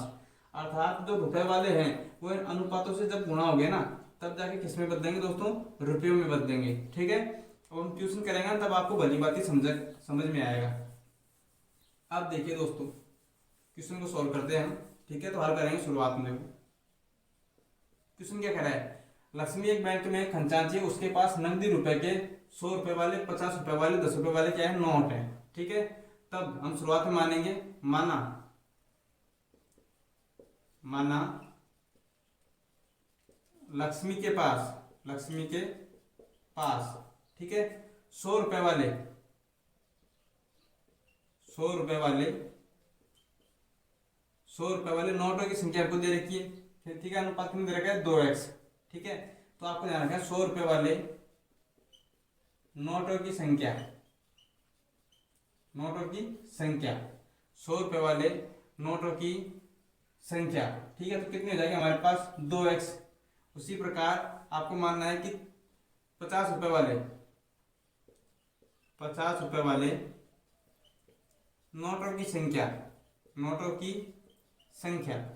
ठीक है, तो कितनी हो जाएगी दोस्तों, 3x। और इसी प्रकार हम 10 रुपए वाले नोटों की संख्या कितनी हो जाएगी हमारे पास 5x। यहाँ तक क्लियर आपके पास 2x 3x और 5x, ठीक है। 100 रुपए वाले, 50 रुपए वाले और 10 रुपए वाले। अब देखिए आपको क्वेश्चन किस प्रकार समझना है। तो नोटों की संख्या हो जाएगी, कितनी हो जाएगी 2x, ठीक है, फिर 3x और फिर 5x। अब क्वेश्चन क्या कह रहा है, जो हमको यहाँ पे जो हमको योग दे रखा है टोटल, वो दे रखा है हमको 4 लाख रुपए। कितना दे रखा है 4 लाख रुपए। तो जो टोटल है ना, ये रुपयों की संख्या है, जबकि यहाँ पे हमारे पास क्या है, नोटों की संख्या का अनुपात है। नोटों की संख्या का अनुपात है। अब ये रुपए में कब बदलेगा, जब ये रुपयों से गुना होगा। किससे गुना होगा, जो दिए गए रुपए से गुना होगा। तो 100 रुपए वाले के कितने नोट है, 2x नोट है। कितने नोट है 2x, तो किससे गुना करेगा, ये हो जाएगा हमको 100 से गुना हो जाएगा, ठीक है। उसी प्रकार ये किससे गुना हो जाएगा दोस्तों 50 से, और ये किससे गुना हो जाएगा दोस्तों 10 से। किससे गुना हो जाएगा 10 से, ठीक है। या फिर इसको ऐसे समझिएगा आप, हमको देखो 2x दे रखे हैं, किसकी संख्या दे रखी है 100 रुपए वाले नोटों की संख्या। उसी प्रकार 3x दे रखी है हमको, किसकी संख्या दे रखी है 50 रुपए वाले नोटों की संख्या, और 5x दे रखी है हमको 10 रुपए वाले नोटों की संख्या। तो अब हम जब इनको रुपयों में बदलेंगे, रुपयों की कुल मात्रा निकालेंगे, तो रुपयों की कुल मात्रा के लिए इनको नोटों की संख्या को रुपयों से किससे गुणा करना पड़ेगा, किससे गुणा करना पड़ेगा, रुपयों से गुणा करना पड़ेगा। तो इसको किससे गुणा करना पड़ेगा 100 से, इसको गुणा करना पड़ेगा दोस्तों 50 से, इसको 10 से गुणा करना पड़ेगा, ठीक है। मैंने आपको अभी बताया है थोड़ी देर पहले कि मान लो हमारे पास 2 नोट है। नोट यहाँ पे देख लीजिएगा एक बार दोबारा आप, नोट कितने हैं हमारे पास 2, ठीक है, और कितने रुपए के हैं, रुपए तो कितने हैं, मान लो हमारे पास 20 रुपए के नोट है 2। तो हम जब रुपयों की कुल मात्रा निकालेंगे तो क्या करेंगे, आपस में इनको गुणा करेंगे, तभी तुमको पता चलेगा कि हमारे पास कितने रुपए हैं, कुल 40 रुपए हैं। कितने रुपए हैं 40 रुपए हैं, ठीक है। 2 नोट है हमारे पास और 20-20 रुपए के हैं, तो क्या दोनों को गुणा करने पर तो हमको पता चलेगा 40 रुपए के हैं। उसी प्रकार यहाँ पे आपको समझना है, ठीक है, कि हमारे पास कितने नोट हैं 2x नोट हैं, ठीक है, 100 रुपए के। तो कितने हो जाएंगे यहाँ पे 200x रुपए हो जाएंगे, ठीक है। अब कुल रुपए हमको कितने दे रखे हैं यहाँ पे 4 लाख रुपए। अब क्या करेंगे, हम सबको हल कर लेंगे। तो यहाँ पे देखिए 100 2 से गुणा कितना हो जाएगा दोस्तों 200x, प्लस यहाँ पे 50 को 3 से गुणा करेंगे तो 5 या 15 अर्थात 150x 150x, और यहाँ पे कितना हो जाएगा दोस्तों 50x। इनका टोटल वैल्यू जो आपको दे रखी है, मान दे रखा है, आपको दे रखा है 4 लाख रुपए।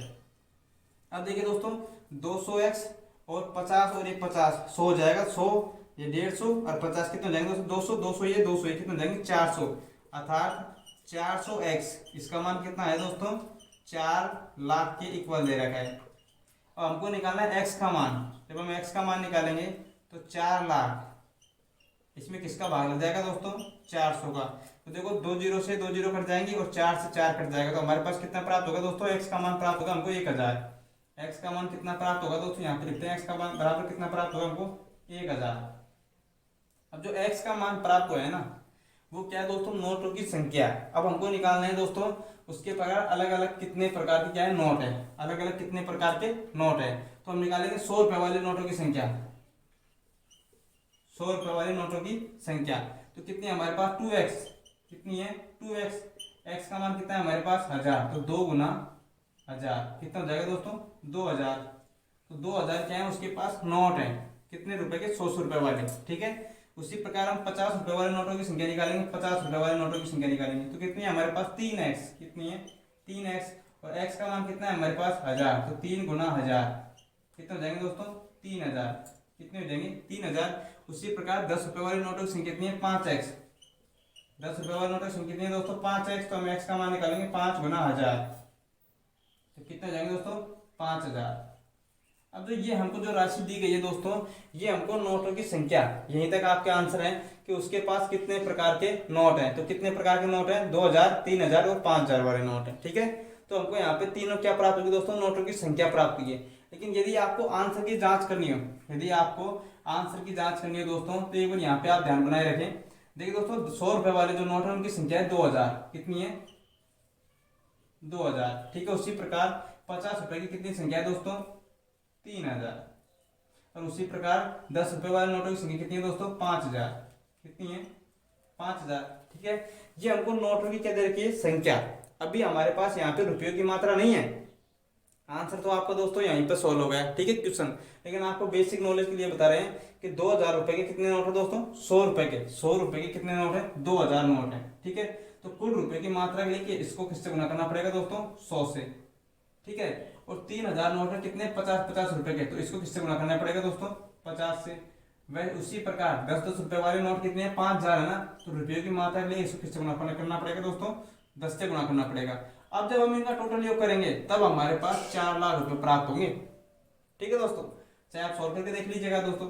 ये कितने हो जाएंगे दोस्तों, हमारे पास 2 लाख रुपए हो जाएंगे, हो गए 2 लाख रुपए, ठीक है। और यहाँ पे देखो 3 पंजो 15, तो 15 ये और 4 जीरो ये, ठीक है। 1 1 2 3 और यहाँ पे 4 और 15 हो जाएगा। उसी प्रकार यहाँ पे कितने हो जाएंगे दोस्तों, 5 लाख ये हो जाएंगे हमारे पास। 1 2 3 कितने हो जाएंगे दोस्तों, 4, तो 4 जीरो ये हो जाएंगे हमारे पास, 1 2 3 4। अब जब हम इनका टोटल करेंगे, क्या करेंगे, इनका टोटल करेंगे तो हमारे पास कितना प्राप्त होगा दोस्तों, 4 लाख रुपए। देखो जीरो की जीरो, जीरो की जीरो, जीरो की जीरो, जीरो की जीरो, 5 और 5 10, 5 1 2 1 3 और 1 4। तो हमारे पास अब कितना प्राप्त होगा दोस्तों, 4 लाख रुपए। तो जो 4 लाख दे रखे हैं ना हमको, ये क्या है, रुपयों की संख्या है, नोटों की संख्या नहीं है ये, ठीक है। तो आपको यदि क्वेश्चन में कोई भी डाउट है तो क्वेश्चन को एक बार पुनः रिपीट करके आप दोबारा देख सकते हैं दोस्तों, ठीक है। अब हम चलते हैं दोस्तों क्वेश्चन नंबर 15 पर, ठीक है। यहाँ पे क्वेश्चन इसका आपके हाल यहाँ तक है, ठीक है। ये आपको मैंने बेसिक नॉलेज के लिए दिया है दोस्तों, ये भी आपको आवश्यक है, आना चाहिए दोस्तों, ठीक है। तो देखिए दोस्तों हम क्वेश्चन नंबर 15 पे चलते हैं। अब हम क्वेश्चन नंबर 15 ध्यान रखना है, क्वेश्चन नंबर 14 15 और 16 ये आपके मस्तिष्क को मजबूत बनाएंगे दोस्तों, तीनों क्वेश्चन, ठीक है। ताकि जो आगे जो आपके 2.4 आएगी, ठीक है, 2.2 के बाद 2.3 आएगी, वो भी इजी है, 2.1 है, वैसे 2.3 है, और उसी प्रकार 2.5, लेकिन 2.2 और 2.4 ये दोनों एक्सरसाइज है ना, जो आपके दिमाग को एक बेहतर से बेहतर स्तर प्राप्त करेंगे, ठीक है। अब देखिए क्वेश्चन नंबर 15, क्वेश्चन नंबर 15 तो क्वेश्चन नंबर 15 क्या कह रहा है कि मेरे पास रुपए 300 मूल्य के रुपए 1, रुपए 2, रुपए 5 वाले क्या है, सिक्के हैं, ठीक है। 300 रुपए क्या है, मूल्य दे रखा है आपको, ठीक है। और 1 रुपए, 2 रुपए, 5 रुपए वाले क्या है, सिक्के हैं। सवाल कह रहा है कि 2 रुपए वाले सिक्कों की संख्या 5 रुपए वाले सिक्कों की संख्या की 3 गुनी है, और सिक्कों की कुल संख्या दे रखी 160 है। तब सिक्कों की अलग अलग क्या निकालनी है, संख्या निकालनी है। अर्थात मेरे पास कुल कितने प्रकार के हैं सिक्के हैं, उनकी क्या निकालनी है दोस्तों, हमको संख्या निकालनी है। तो अब देखिएगा आप क्वेश्चन में कि यहाँ पे जो दे रखा है ना आपको, मेरे पास रुपए 300 मूल्य के, अर्थात 300 रुपए के दे रखा है, आपको मूल्य दे रखा है, ठीक है। और यहाँ पे जो दे रखा है टोटल, ये दे रखा है आपको सिक्कों की कुल संख्या। तो संख्या और मूल्य दो अलग अलग बातें हैं, यहाँ पे ध्यान रखना है आपको, ठीक है। जो आपको मैंने 14 क्वेश्चन में बताया है उस बात को एक बार दोबारा रिकॉल कर लेना। दूसरी बात आपको क्या ध्यान देनी है यहाँ पे कि यहाँ पे हमको x किसको मानना है। सबसे पहले हमारे दिमाग में बात आती है कि x किसको मानना है, ठीक है। तो हमने आपको शुरुआत में एक लाइन लिखवाई थी कि हमेशा उस राशि को x मानना है जिसके साथ में कुछ परिवर्तन हो रहा हो या फिर कुछ बदलाव हो रहा हो, ठीक है। तो यहाँ पे देखिए दोस्तों क्वेश्चन पढ़ते हैं हम दूसरी लाइन को, देखो 2 रुपए वाले सिक्कों की संख्या रुपए 5 वाले सिक्कों की संख्या की 3 गुनी है, ठीक है। तो आपके दिमाग में आ गया होगा 3 गुनी किसकी हो रही है, यहाँ पे 5 रुपए वाले सिक्कों की संख्या की 3 गुनी है। लेकिन 5 रुपए वाले सिक्कों की संख्या तो हमारे पास है नहीं, ठीक है ना। तो x किसको मानेंगे हम, 5 रुपए वाले सिक्कों की संख्या को मानेंगे x, ठीक है दोस्तों। क्योंकि इसके साथ में क्या हो रहा है दोस्तों, परिवर्तन हो रहा है। तो ध्यान रखें 5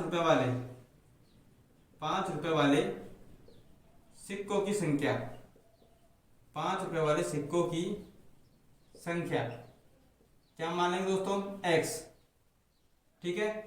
अब x यहाँ पे रुपए मत लगा देना, ये भी आपकी गलती हो जाएगी, क्योंकि यहाँ पे सिक्कों की संख्या है। रुपए तो तब आएंगे जब वो कितने प्रकार के नोट हैं उनसे जब वो गुना होगी, उसके बाद में रुपयों की मात्रा प्राप्त होगी, जो कि आपको हम 14वें क्वेश्चन में आपको विस्तार से बता चुके हैं दोस्तों। तो ध्यान रखना है 5 रुपए वाले सिक्कों की संख्या कितनी है हमारे पास, x। उसी प्रकार 2 रुपए वाले सिक्कों की संख्या, तो 2 रुपए वाले सिक्कों की संख्या कितनी हो जाएगी। क्वेश्चन कह रहा है कि 2 रुपए वाले सिक्कों की संख्या 5 रुपए वाले जो सिक्कों की संख्या है ना यहाँ पे x, उसकी कितनी है दोस्तों 3 गुनी है, अर्थात 3x हो जाएगी। यहाँ तक क्लियर? ठीक है। इसके बाद में 1 रुपए वाले सिक्कों की संख्या हमको नहीं दी गई है। ठीक है दोस्तों, तो 1 रुपए वाले सिक्कों की संख्या हमको नहीं दी गई है। ठीक है, उसको हम y भी मान सकते हैं। क्या? y भी मान सकते हैं। यहाँ पे लिख देते हैं हम 1 रुपए वाले सिक्कों की संख्या, सिक्कों की संख्या। ठीक है, और इसको हम y भी मान सकते हैं। ध्यान रखना, जरूरी नहीं है कि आप y मानकर हल करो, लेकिन आपको मैं दोनों प्रकार से क्वेश्चन को बता सकता हूँ। ठीक है दोस्तों, तो पहले हम y मान के हल कर लेंगे। यहाँ पे अगर आप y नहीं मानेंगे तो 1 रुपए वाले सिक्कों की संख्या को आपको ऐसे ही दिमाग में याद रख सकते हैं कि 1 रुपए वाले सिक्कों की संख्या भी यहाँ पे दी गई है। ठीक है, y मान के करोगे तब भी कोई दिक्कत नहीं है, y मान के नहीं करोगे तब भी कोई दिक्कत नहीं है। ठीक है, यदि आपको y कंफ्यूज कर रहा है तो यहाँ पे इसको हटा देते हैं। ठीक है, और इसके बाद में जब क्वेश्चन पूरा सॉल्व हो जाएगा उसके बाद में आपको बताऊंगा मैं कि y मानकर भी हम किस प्रकार कर सकते हैं। ठीक है दोस्तों, अब देखिए हमारे पास यहाँ पे सिक्कों की संख्या है, जबकि सिक्कों की कुल संख्या कितनी है 160 है। तो यहाँ पे हमारे पास एक समीकरण प्राप्त होगा। क्या प्राप्त होगा? कि 1 रुपए वाले सिक्कों की संख्या, 1 रुपए वाले सिक्कों की संख्या, जिसको हमने भी क्या माना था y, लेकिन y मानना नहीं है। ठीक है दोस्तों, तो 1 रुपए वाले सिक्कों की संख्या प्लस 5 रुपए वाले सिक्कों की संख्या। ठीक है, और इसी प्रकार 2 रुपए वाले सिक्कों की संख्या। ठीक है, 2 रुपए वाले सिक्कों की संख्या लिख लेंगे हम। तो इनका जो टोटल है वो कितना दे रखा है हमको 160। कितना दे रखा है? 160। ठीक है, अब देखो 1 रुपए वाले सिक्कों की संख्या यदि हम y मानते हैं तो यहाँ पे क्या आ जाएगा y। अगर हम y नहीं मानते तो इसको ऐसे कैसे लिख लेंगे? ठीक है, तो यहाँ पे ऐसे कैसे लिख लेना आप, 1 रुपए वाले सिक्कों की संख्या। ठीक है, प्लस 5 रुपए वाले सिक्कों की संख्या कितनी है दोस्तों? यहाँ पे हमारे पास x, और 2 रुपए वाले सिक्कों की संख्या कितनी है हमारे पास? 3x, और टोटल कितना है 160। अब देखिए दोस्तों 1 रुपए वाले सिक्कों की संख्या, इसको ऐसे कैसे रखेंगे? यदि आप y मानते हो तो y को यहाँ पे ऐसे कैसे रखेंगे, और y नहीं मानते हो तो यहाँ पे 1 रुपए वाले सिक्कों को ऐसे कैसे लिखेंगे? प्लस x और 3x कितनी हो जाएगी दोस्तों? 4x, और बराबर कितना हो जाएगा? 160। 160 इसको मान दे देंगे समीकरण नंबर 1। क्या दे दिया? इसको समीकरण नंबर 1 दे दिया। क्यों? क्योंकि ये सिक्कों की संख्या से हमारे पास समीकरण नंबर 1 प्राप्त हुआ है। अब हमको प्राप्त करना है समीकरण दूसरा, किससे? मूल्यों से। किससे? मूल्यों से। यदि हम नोटों की संख्या को उनके रुपयों से गुणा कर देंगे, ठीक है, तो हमारे पास क्या आ जाएगा दोस्तों? मूल्य आ जाएंगे। तो इसी से देखिए दोस्तों 1 रुपए वाले सिक्कों की संख्या। ठीक है, उसमें दोस्तों ध्यान रखना आपको रुपयों की संख्या निकालेंगे। 1 रुपए वाले रुपयों की संख्या, अब रुपयों की संख्या निकालेंगे, प्लस यहाँ पे क्या निकालेंगे अब हम? 5 रुपए वाले रुपयों की संख्या या रुपयों का मूल्य, प्लस 2 रुपए वाले कुल रुपयों का मूल्य भी कह सकते हैं, या फिर रुपयों का मूल्य। अब देखो यहाँ पे क्या ध्यान देना है कि तीनों का जो रुपयों का मूल्य है ना टोटल, वो हमको दे रखा है कितना? 300। कितना दे रखा है दोस्तों? 300 दे रखा है। ठीक है, 1 रुपए वाले हैं तो इसको किससे गुणा करना है हमको? 1 से। लेकिन पहले हम जमाते हैं यहाँ पे 1 रुपए वाले रुपए, तो 1 रुपए वाले तो ये ऐसे कैसे जमा देंगे? 1 रुपए वाले रुपयों का मूल्य। ठीक है, अब यहाँ पे आपको ध्यान रखना है कि 1 रुपए वाले यहाँ पे यदि हम y मानते थे तो यहाँ पे क्या आ जाएगा? y, प्लस अब देखिए दोस्तों 5 रुपए वाले कितने हैं हमारे पास? x। ठीक है, और 2 रुपए वाले हमारे पास कितने हैं दोस्तों? 3x, और टोटल मूल्य कितना दे रखा है आपको? 300। तो टोटल मूल्य कब आएगा? तब इनको हम रुपयों से गुणा करेंगे। तो 1 रुपए वाले है ना, तो इसको हम किससे गुणा करेंगे दोस्तों? 1 से। तो हमारे पास वापस यही प्राप्त होगा। और यहाँ पे x क्या है? 5 रुपए वाले हैं तो इसको किससे गुणा करेंगे दोस्तों? 5 से। तो कितना हो जाएगा ये? 5x। उसी प्रकार जो 2 रुपए वाले सिक्कों की संख्या कितनी है? 3x, तो इसको हम रुपए में बदलेंगे, किससे गुणा करेंगे? इसको 2 से गुणा करेंगे। ठीक है दोस्तों, ये बातें हमने पिछले क्वेश्चन में कर ली है कि रुपये की कुल संख्या निकालने के लिए हमको नोटों की संख्या को रुपयों से क्या करना पड़ता है दोस्तों? गुणा करना पड़ता है। इस प्रकार हमको टोटल क्या प्राप्त हो गया दोस्तों? रुपयों का मूल्य कितना है? 300 रुपए है। अब देखिए यहाँ पे इसको 1 से गुणा करेंगे तो वापस यही आ जाएगा। यदि हम इसको y मानते हैं तो यहाँ पे क्या आ जाता है दोस्तों? y आ जाता है। ठीक है, अब देखिए दोस्तों हमको समीकरण प्राप्त होगा अगला, तो यहीं पे लिख लेते हैं, या फिर आप यहाँ पे देखिए, यहाँ पे आपको दिखाई नहीं देगा। अब देखो 1 रुपए वाले रुपयों का मूल्य, 1 रुपए वाले रुपयों का कुल मूल्य प्लस यहाँ पे देखो 5 गुना एक्स करेंगे तो 5x हो जाएगा, और यहाँ पे 3 गुना एक्स करेंगे तो 3 दूनी 6x हो जाएगा। 3 गुना 2x, देखो यहाँ पे 2 गुना 3x करेंगे, 2 तिया 6, तो यहाँ पे कितना हो जाएगा 6x। तो 5x ये और 6x ये कितना हो जाएगा हमारे पास, 6 और 5 11x इक्वल टू 300। ये हमारे पास प्राप्त हो जाता है समीकरण नंबर 2। समीकरण नंबर 2, या तो आप समीकरण 1 में से 2 को घटा दो, या आप समीकरण 2 में से 1 को घटा दो। ठीक है दोस्तों, आंसर हमेशा समान आएगा। अब देखिए दोस्तों, हम करते हैं समीकरण 2 में से समीकरण 1 को क्या करते हैं दोस्तों, घटाने पर, क्योंकि यहाँ पे 300 बड़ा मान है और यहाँ पे क्या है दोस्तों 160 छोटा मान है, तो बड़ी संख्या में से छोटी संख्या करते हैं हम घटाते हैं। तो यहाँ पे देखिए तो दोस्तों हमारे पास क्या प्राप्त होगा, 1 रुपए वाले रुपयों का मूल्य, ठीक है, प्लस यहाँ पे कितना 11x और बराबर में 300। उसी प्रकार समीकरण 1 को वापस यहाँ पे उतारेंगे, 1 रुपए वाले यहाँ पे सिक्कों का मूल्य था, प्लस और कितना है यहाँ पे हमारे पास 4x इक्वल टू 160। अब देखो यहाँ पे ध्यान देने की बात क्या है, अगर हम शुरुआत में इसको y मान के हल करते हैं तो y से y क्या होता है दोस्तों, यहाँ पे कट जाता। ठीक है, तो दोनों समीकरण क्या करेंगे दोस्तों, हम घटाएंगे। तो घटाएंगे कैसे, यहाँ पे क्या लगाएंगे, माइनस का चिन्ह, और घटाने पर नीचे के जो व्यंजन या फिर जो बहुपद होता है उनके सबके क्या दोस्तों चिन्ह बदल जाते हैं। क्या बदल जाते हैं, यहाँ पे सबके चिन्ह बदल जाते हैं घटाने पर। तो यहाँ पे क्या हो जाएगा माइनस, यहाँ पे प्लस होती है, यहाँ पे क्या हो जाएगा माइनस, और यहाँ पे क्या हो जाएगा दोस्तों माइनस हो जाएगा। अब हम घटाएंगे तो 1 रुपए वाले यदि हम y मानते यहाँ थे तो y से y कट जाता, तो 1 रुपए वाले सिक्कों की संख्या 1 रुपए वाले मूल्य क्या दोस्तों कट जाएंगे, समान है। ठीक है, अब यहाँ पे दोस्तों यहाँ पे देखिएगा 11x में से जाएंगे 4x, तो कितना बचेगा हमारे पास 7x बचेगा। ठीक है, इक्वल टू यहाँ पे देखिए दोस्तों 300 में से घटाएंगे 160, कितने घटाएंगे 160, तो हमारे पास देखो दोस्तों 0 की 0 10 हो जाएगा, 10 में 6 घटा कितना बचेगा हमारे पास 4। ठीक है, यहाँ पे 2 में से घटाएगा कितना बचेगा 1, तो 140, तो x बराबर कितना आ जाएगा 140 बटे 7, और x का मान कितना जाएगा हमारे पास 7 दूनी 14, तो कितना जाएगी 20। अब जो x का मान 20 आया ये हमारे पास क्या है, 5 रुपए वाले सिक्कों की संख्या कितनी है x, तो 5 रुपए वाले सिक्कों की संख्या कितनी है हमारे पास 20 आ गई। उसी प्रकार 2 रुपए वाले सिक्कों की संख्या, 2 रुपए वाले सिक्कों की संख्या कितनी आ जाएगा हमारे पास 3x है, अर्थात 3 गुना x क्या है यहाँ पे 20, तो 3 गुना 20 अर्थात कितने आ जाएगा हमारे पास 60। तो ध्यान रखना है आपको कि 5 रुपए वाले कितने हैं 20 और 2 रुपए वाले कितने हैं 60। अब यहाँ से हम निकालेंगे 1 रुपए वाले, कितने निकालेंगे 1 रुपए वाले। तो 1 रुपए वाले कैसे निकालेंगे, या तो आप समीकरण में रख के भी निकाल सकते हो यहाँ पे 1 रुपए वाले, ठीक है, या फिर समीकरण में यदि आप रखकर नहीं निकालो तो देखो दूसरा तरीका क्या है हमारे पास कि 3 प्रकार के नोट है। अब तीनों का नोट का योग कितना है दोस्तों 160 है। ठीक है, यदि 5 प्रकार के 5 रुपए वाले कितने हैं 20 और 2 रुपए वाले कितने हैं 60, तो दोनों कितने हो गए दोस्तों 60 और 20 80 हो गए। अब बचे कितने, हमें 160 में से घटाएंगे हम, यदि कितने को 80 को घटाएंगे कितने बच गए हमारे पास 80 बच गए भाई। 5 रुपए वाले कितने हैं 20 और 2 रुपए वाले कितने हैं 60, दोनों कितने हो गए दोस्तों 80 हो गए। ठीक है, 5 रुपए वाले और 2 रुपए वाले नोटों की संख्या कितनी होगी 80 होगी। अब आपको ध्यान देना है यहाँ पे कि टोटल कितना है 160, तो 160 में तो 80 ये हो गए। अब बचे कितने हमारे पास 1 रुपए वाले, तो 1 रुपए वाले नोटों की संख्या कितनी हो जाएगी दोस्तों 80 हो जाएगी। ठीक है, या फिर आप कैसे निकाल सकते हो, x बराबर हमारे पास कितना है 20, तो इस वाले समीकरण से निकालो। यहाँ पे पहले समीकरण से x बराबर कितना रखेंगे 20 रखेंगे, तो देखो यहाँ पे 20 रखोगे तो कितना हो जाएगा यहाँ पे 4 दूनी 8 80 हो जाएगा यहाँ पे। और 80 का जब हम पक्षांतर करेंगे तो 160 में से 80 घट जाएगा और हमारे पास 1 रुपए वाले सिक्कों की संख्या निकल के आ जाएगी, कितनी 80 निकल के आ जाएगी।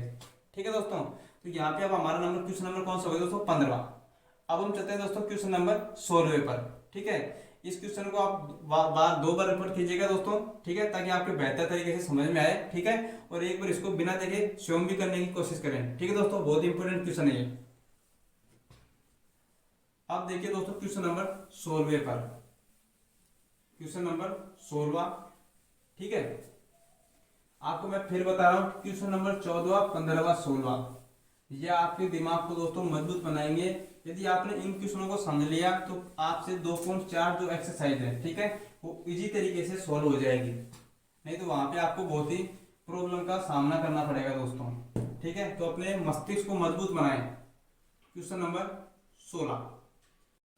अब देखिए दोस्तों क्वेश्चन नंबर 16, क्वेश्चन नंबर 16 क्या कहता है उसके बारे में आप एक बार देखिएगा कि एक निबंध प्रतियोगिता में आयोजकों ने तय किया कि प्रत्येक विजेता को 100 रुपए, जो जीतेगा ना विजेता, ठीक है, उस विजेता को कितने दे रहा है दोस्तों, 100 रुपए दे रहा है।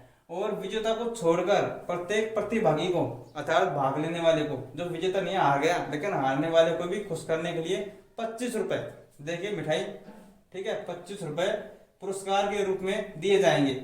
फिर कह रहा है क्वेश्चन आपसे, यदि पुरस्कारों में बांटी गई राशि कितनी है, कुल 3000 रुपए है, तो कुल 63 क्या है, प्रतिभागी है, भाग लेने वाले, ठीक है, कुल 63 प्रतिभागी में से विजेताओं की संख्या ज्ञात कीजिए।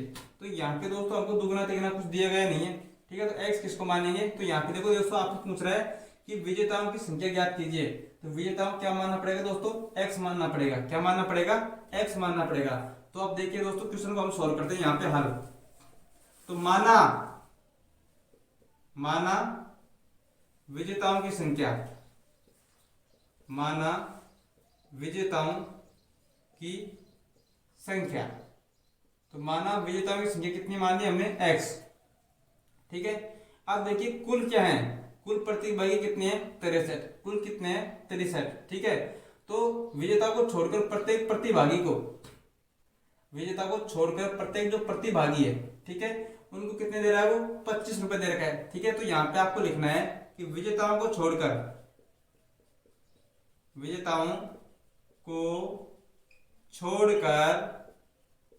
को छोड़कर प्रतिभागियों की संख्या, प्रतिभागी, ठीक है, तो प्रतिभागियों की यदि हम संख्या निकालेंगे तो ध्यान रखना कुल कितने हैं, 63, और 63 में से यदि हम जीतने वालों को, 63 में से कुल कितने हैं, 63, और 63 में से यदि हम जीतने वालों को घटा दें तो हारने वाले आ जाएंगे ऑटोमेटिक। तो कुल कितने हैं, 63, तो 63 में से हमने जो विजेता थे, जो जीतने वाले थे, उनको क्या कर दिया दोस्तों, घटा दिया। तो हमारे पास क्या प्राप्त हो गए, जो प्रतिभागी प्राप्त हो गए जो प्रतियोगिता को दोस्तों छोड़कर जा रहे थे, जो निबंध प्रतियोगिता को छोड़कर जा रहे थे, उनकी संख्या हमने कैसे निकाली, कुल में से विजेताओं को घटा दिया, कुल में से विजेताओं को घटा दिया। तो हमारे पास कितना प्राप्त हो गया दोस्तों, जो छोड़कर जा रहे थे ना प्रतिभागी, उनकी संख्या प्राप्त हो गई। यहाँ तक क्लियर दोस्तों। अब क्वेश्चन क्या कह रहा है उसको समझो। हमको कुल रुपयों की मात्रा दे रखी है 3000, कुल रुपयों की मात्रा कितनी दे रखी है हमको दोस्तों, 3000 दे रखी है, ठीक है। उनमें दोस्तों विजेताओं की संख्या कितनी है हमारे पास, x, और छोड़कर जाने वालों की कितनी है दोस्तों हमारे पास, 63 माइनस एक्स।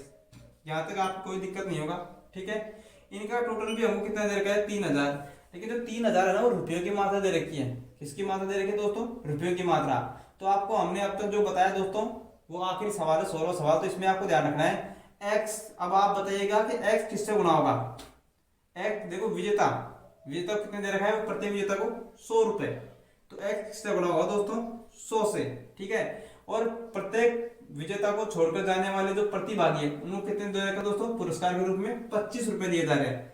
प्रत्येक को कितने रुपए दिए जा रहे हैं दोस्तों, 25 रुपए। तो x किससे गुणा करेंगे, 100 से, और 63 माइनस एक्स, जो प्रतिभागी हैं, विजेताओं को जो छोड़कर जाने वाले जो प्रतिभागी हैं शेष, ठीक है, 63 माइनस एक्स, उनको कितने रुपए दिए जा रहे हैं दोस्तों, पुरस्कार के रूप में 25 रुपए पुरस्कार के रूप में दिए जा रहे हैं। और टोटल जो रुपयों की मात्रा है वो हमको दे रखी है दोस्तों कितनी, 3000, कितनी दे रखी है दोस्तों, 3000 दे रखी है। अब हमारे पास क्या प्राप्त हो गया दोस्तों, समीकरण, ठीक है। क्वेश्चन, पहली बात आपको क्वेश्चन पढ़ना आना चाहिए, क्वेश्चन पढ़ने के बाद में उसको समझो, उसके बाद में आप समीकरण तक पहुंचिए। जब आप समीकरण तक पहुंच जाएंगे तो क्वेश्चन दोस्तों आधा सोल्व हो जाएगा, ठीक है।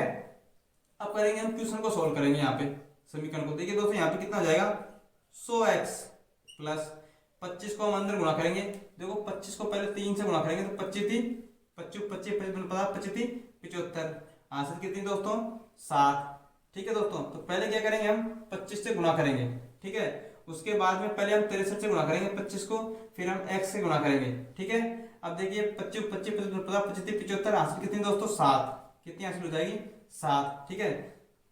फिर देखिए दोस्तों 75 और 75, तो 5 और 5 10, ठीक है दोस्तों। तो आप फिर क्या करेंगे, 157, 25 को जब हम 63 से गुणा करेंगे तो हमारे पास आ जाएगा 1575, और फिर 25 को किससे गुणा करेंगे दोस्तों, x से गुणा करेंगे। 25 को किससे गुणा करेंगे, x से गुणा करेंगे, तो हमारे पास कितना आ जाएगा दोस्तों, 25x, कितना आ जाएगा, 25x। और टोटल जो मान दे रखा है वो दे रखा है दोस्तों कितना, 3000। कितना दे रखा है, 3000। अब देखिए यहाँ पे 100x किसका है, प्लस का, और माइनस का कितना है दोस्तों, 25x। तो यहाँ पे हमारे पास कितना बचेगा, 75x। प्लस का बच जाएगा 75x इक्वल टू यहाँ पे 3000 ऐसे कैसे रहेंगे, ठीक है। फिर 1575 है वो कि दोस्तों यहाँ पे प्लस में है, और इक्वल के या फिर बराबर के RHS साइड जाएगा पक्षांतरण के द्वारा, तो किसका हो जाएगा, ये माइनस का हो जाएगा। किसका हो जाएगा दोस्तों, माइनस का हो जाएगा। अब दोस्तों हम यहाँ पे सॉल्व करते हैं, आपको यहाँ पे दिखाई नहीं देगा। ठीक है दोस्तों, यहाँ पे कितना है हमारे पास, 75x इक्वल टू, अब 3000 में से कितने घटाएंगे दोस्तों, 1575। तो 3000 में से आप 1575 घटा के देखिए दोस्तों, यहाँ पे कितना हो जाएगा दोस्तों, 10 हो जाएगा हासिल। तो 10 में से कितना जाएगा, 5। तो हमारे पास कितना बचेगा दोस्तों, 5 बचेगा। फिर यहाँ पे 9 में से जाएगा 7, तो कितना बचेगा हमारे पास, 2 बचेगा यहाँ पे। फिर वापिस यहाँ पे कितना है हमारे पास, 10, 9 बचेगा, और 9 में से कितना जाएगा, 5। तो कितना बचेगा दोस्तों, यहाँ पे हमारे पास 4 बचेगा। और यहाँ पे कितना रह जाएगा दोस्तों हमारे पास, 2 में से क्या जाएगा, 1 जाएगा। कितना बचेगा हमारे पास, यहाँ पे 1 बचेगा। ठीक है दोस्तों, अब देखो दोस्तों 1475, अब हमको निकालना x का मान, तो 1425 बटे 75। ठीक है दोस्तों, अब हम देखिए दोस्तों 5 से काटते हैं, 5 से काटेंगे तो 5 एकम 5, 6 7, 2 बच गए, और 50 25। ठीक है, फिर यहाँ पे हम 5 से काटेंगे तो 5 दूनी 10, कितने बच गए दोस्तों हमारे पास, 4 बच गए। फिर 2 उतार लेंगे, 42 हो गए। ठीक है, और 5 घंटा 40, 2 बच गए, और 50 25। फिर हम 15 से काटेंगे तो देखिए दोस्तों 15 एकम 15। ठीक है, कितने बच गए हमारे, 15 16 17 18 19 20 21 22 23 24 25 26 27 28, कितने बच गए दोस्तों हमारे पास। इसके बाद में 15 का फाड़ दो, 15 9 बार कट जाएगा। तो x बराबर हमारे पास कितना प्राप्त हो गया दोस्तों, 19 प्राप्त हो गया।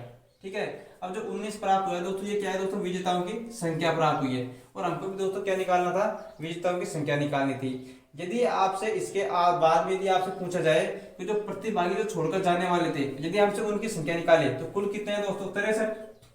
और 63 में से हम प्रतिभागी निकाल देंगे, विजेताओं की संख्या को निकाल देंगे दोस्तों, तो जो हमारे पास शेष बचेंगे, ठीक है, जो हमारे पास क्या बचेंगे दोस्तों, शेष बचेंगे। जो हमारे पास शेष बचेंगे वो क्या हो जाएंगे दोस्तों, हमारे पास 44 क्या हो जाएंगे दोस्तों, जो छोड़कर जाने वाले थे ना उनकी संख्या कितनी जाएगी, 44। लेकिन क्वेश्चन हमसे यहीं तक पूछ रहा है। ठीक है दोस्तों, तो अब दोस्तों हमारी जो 2.3 जो एक्सरसाइज थी दोस्तों, 2.2 जो हमारी समाप्त हो गई दोस्तों। इसके बाद हमें इजाजत दीजिए जाने के लिए। अब हम दोस्तों आपको नेक्स्ट वीडियो में 2.3 का सॉल्यूशन आपको तैयार रखेंगे। ठीक है दोस्तों, यदि आपको अच्छा लगा हो दोस्तों तो प्लीज़ शेयर और सब्सक्राइब करें। यहाँ तक बने रहने के लिए आपको धन्यवाद दोस्तों। अपने परिवार के साथ सकुशल रहें, ठीक है, और पूर्वजों की सेवा करें।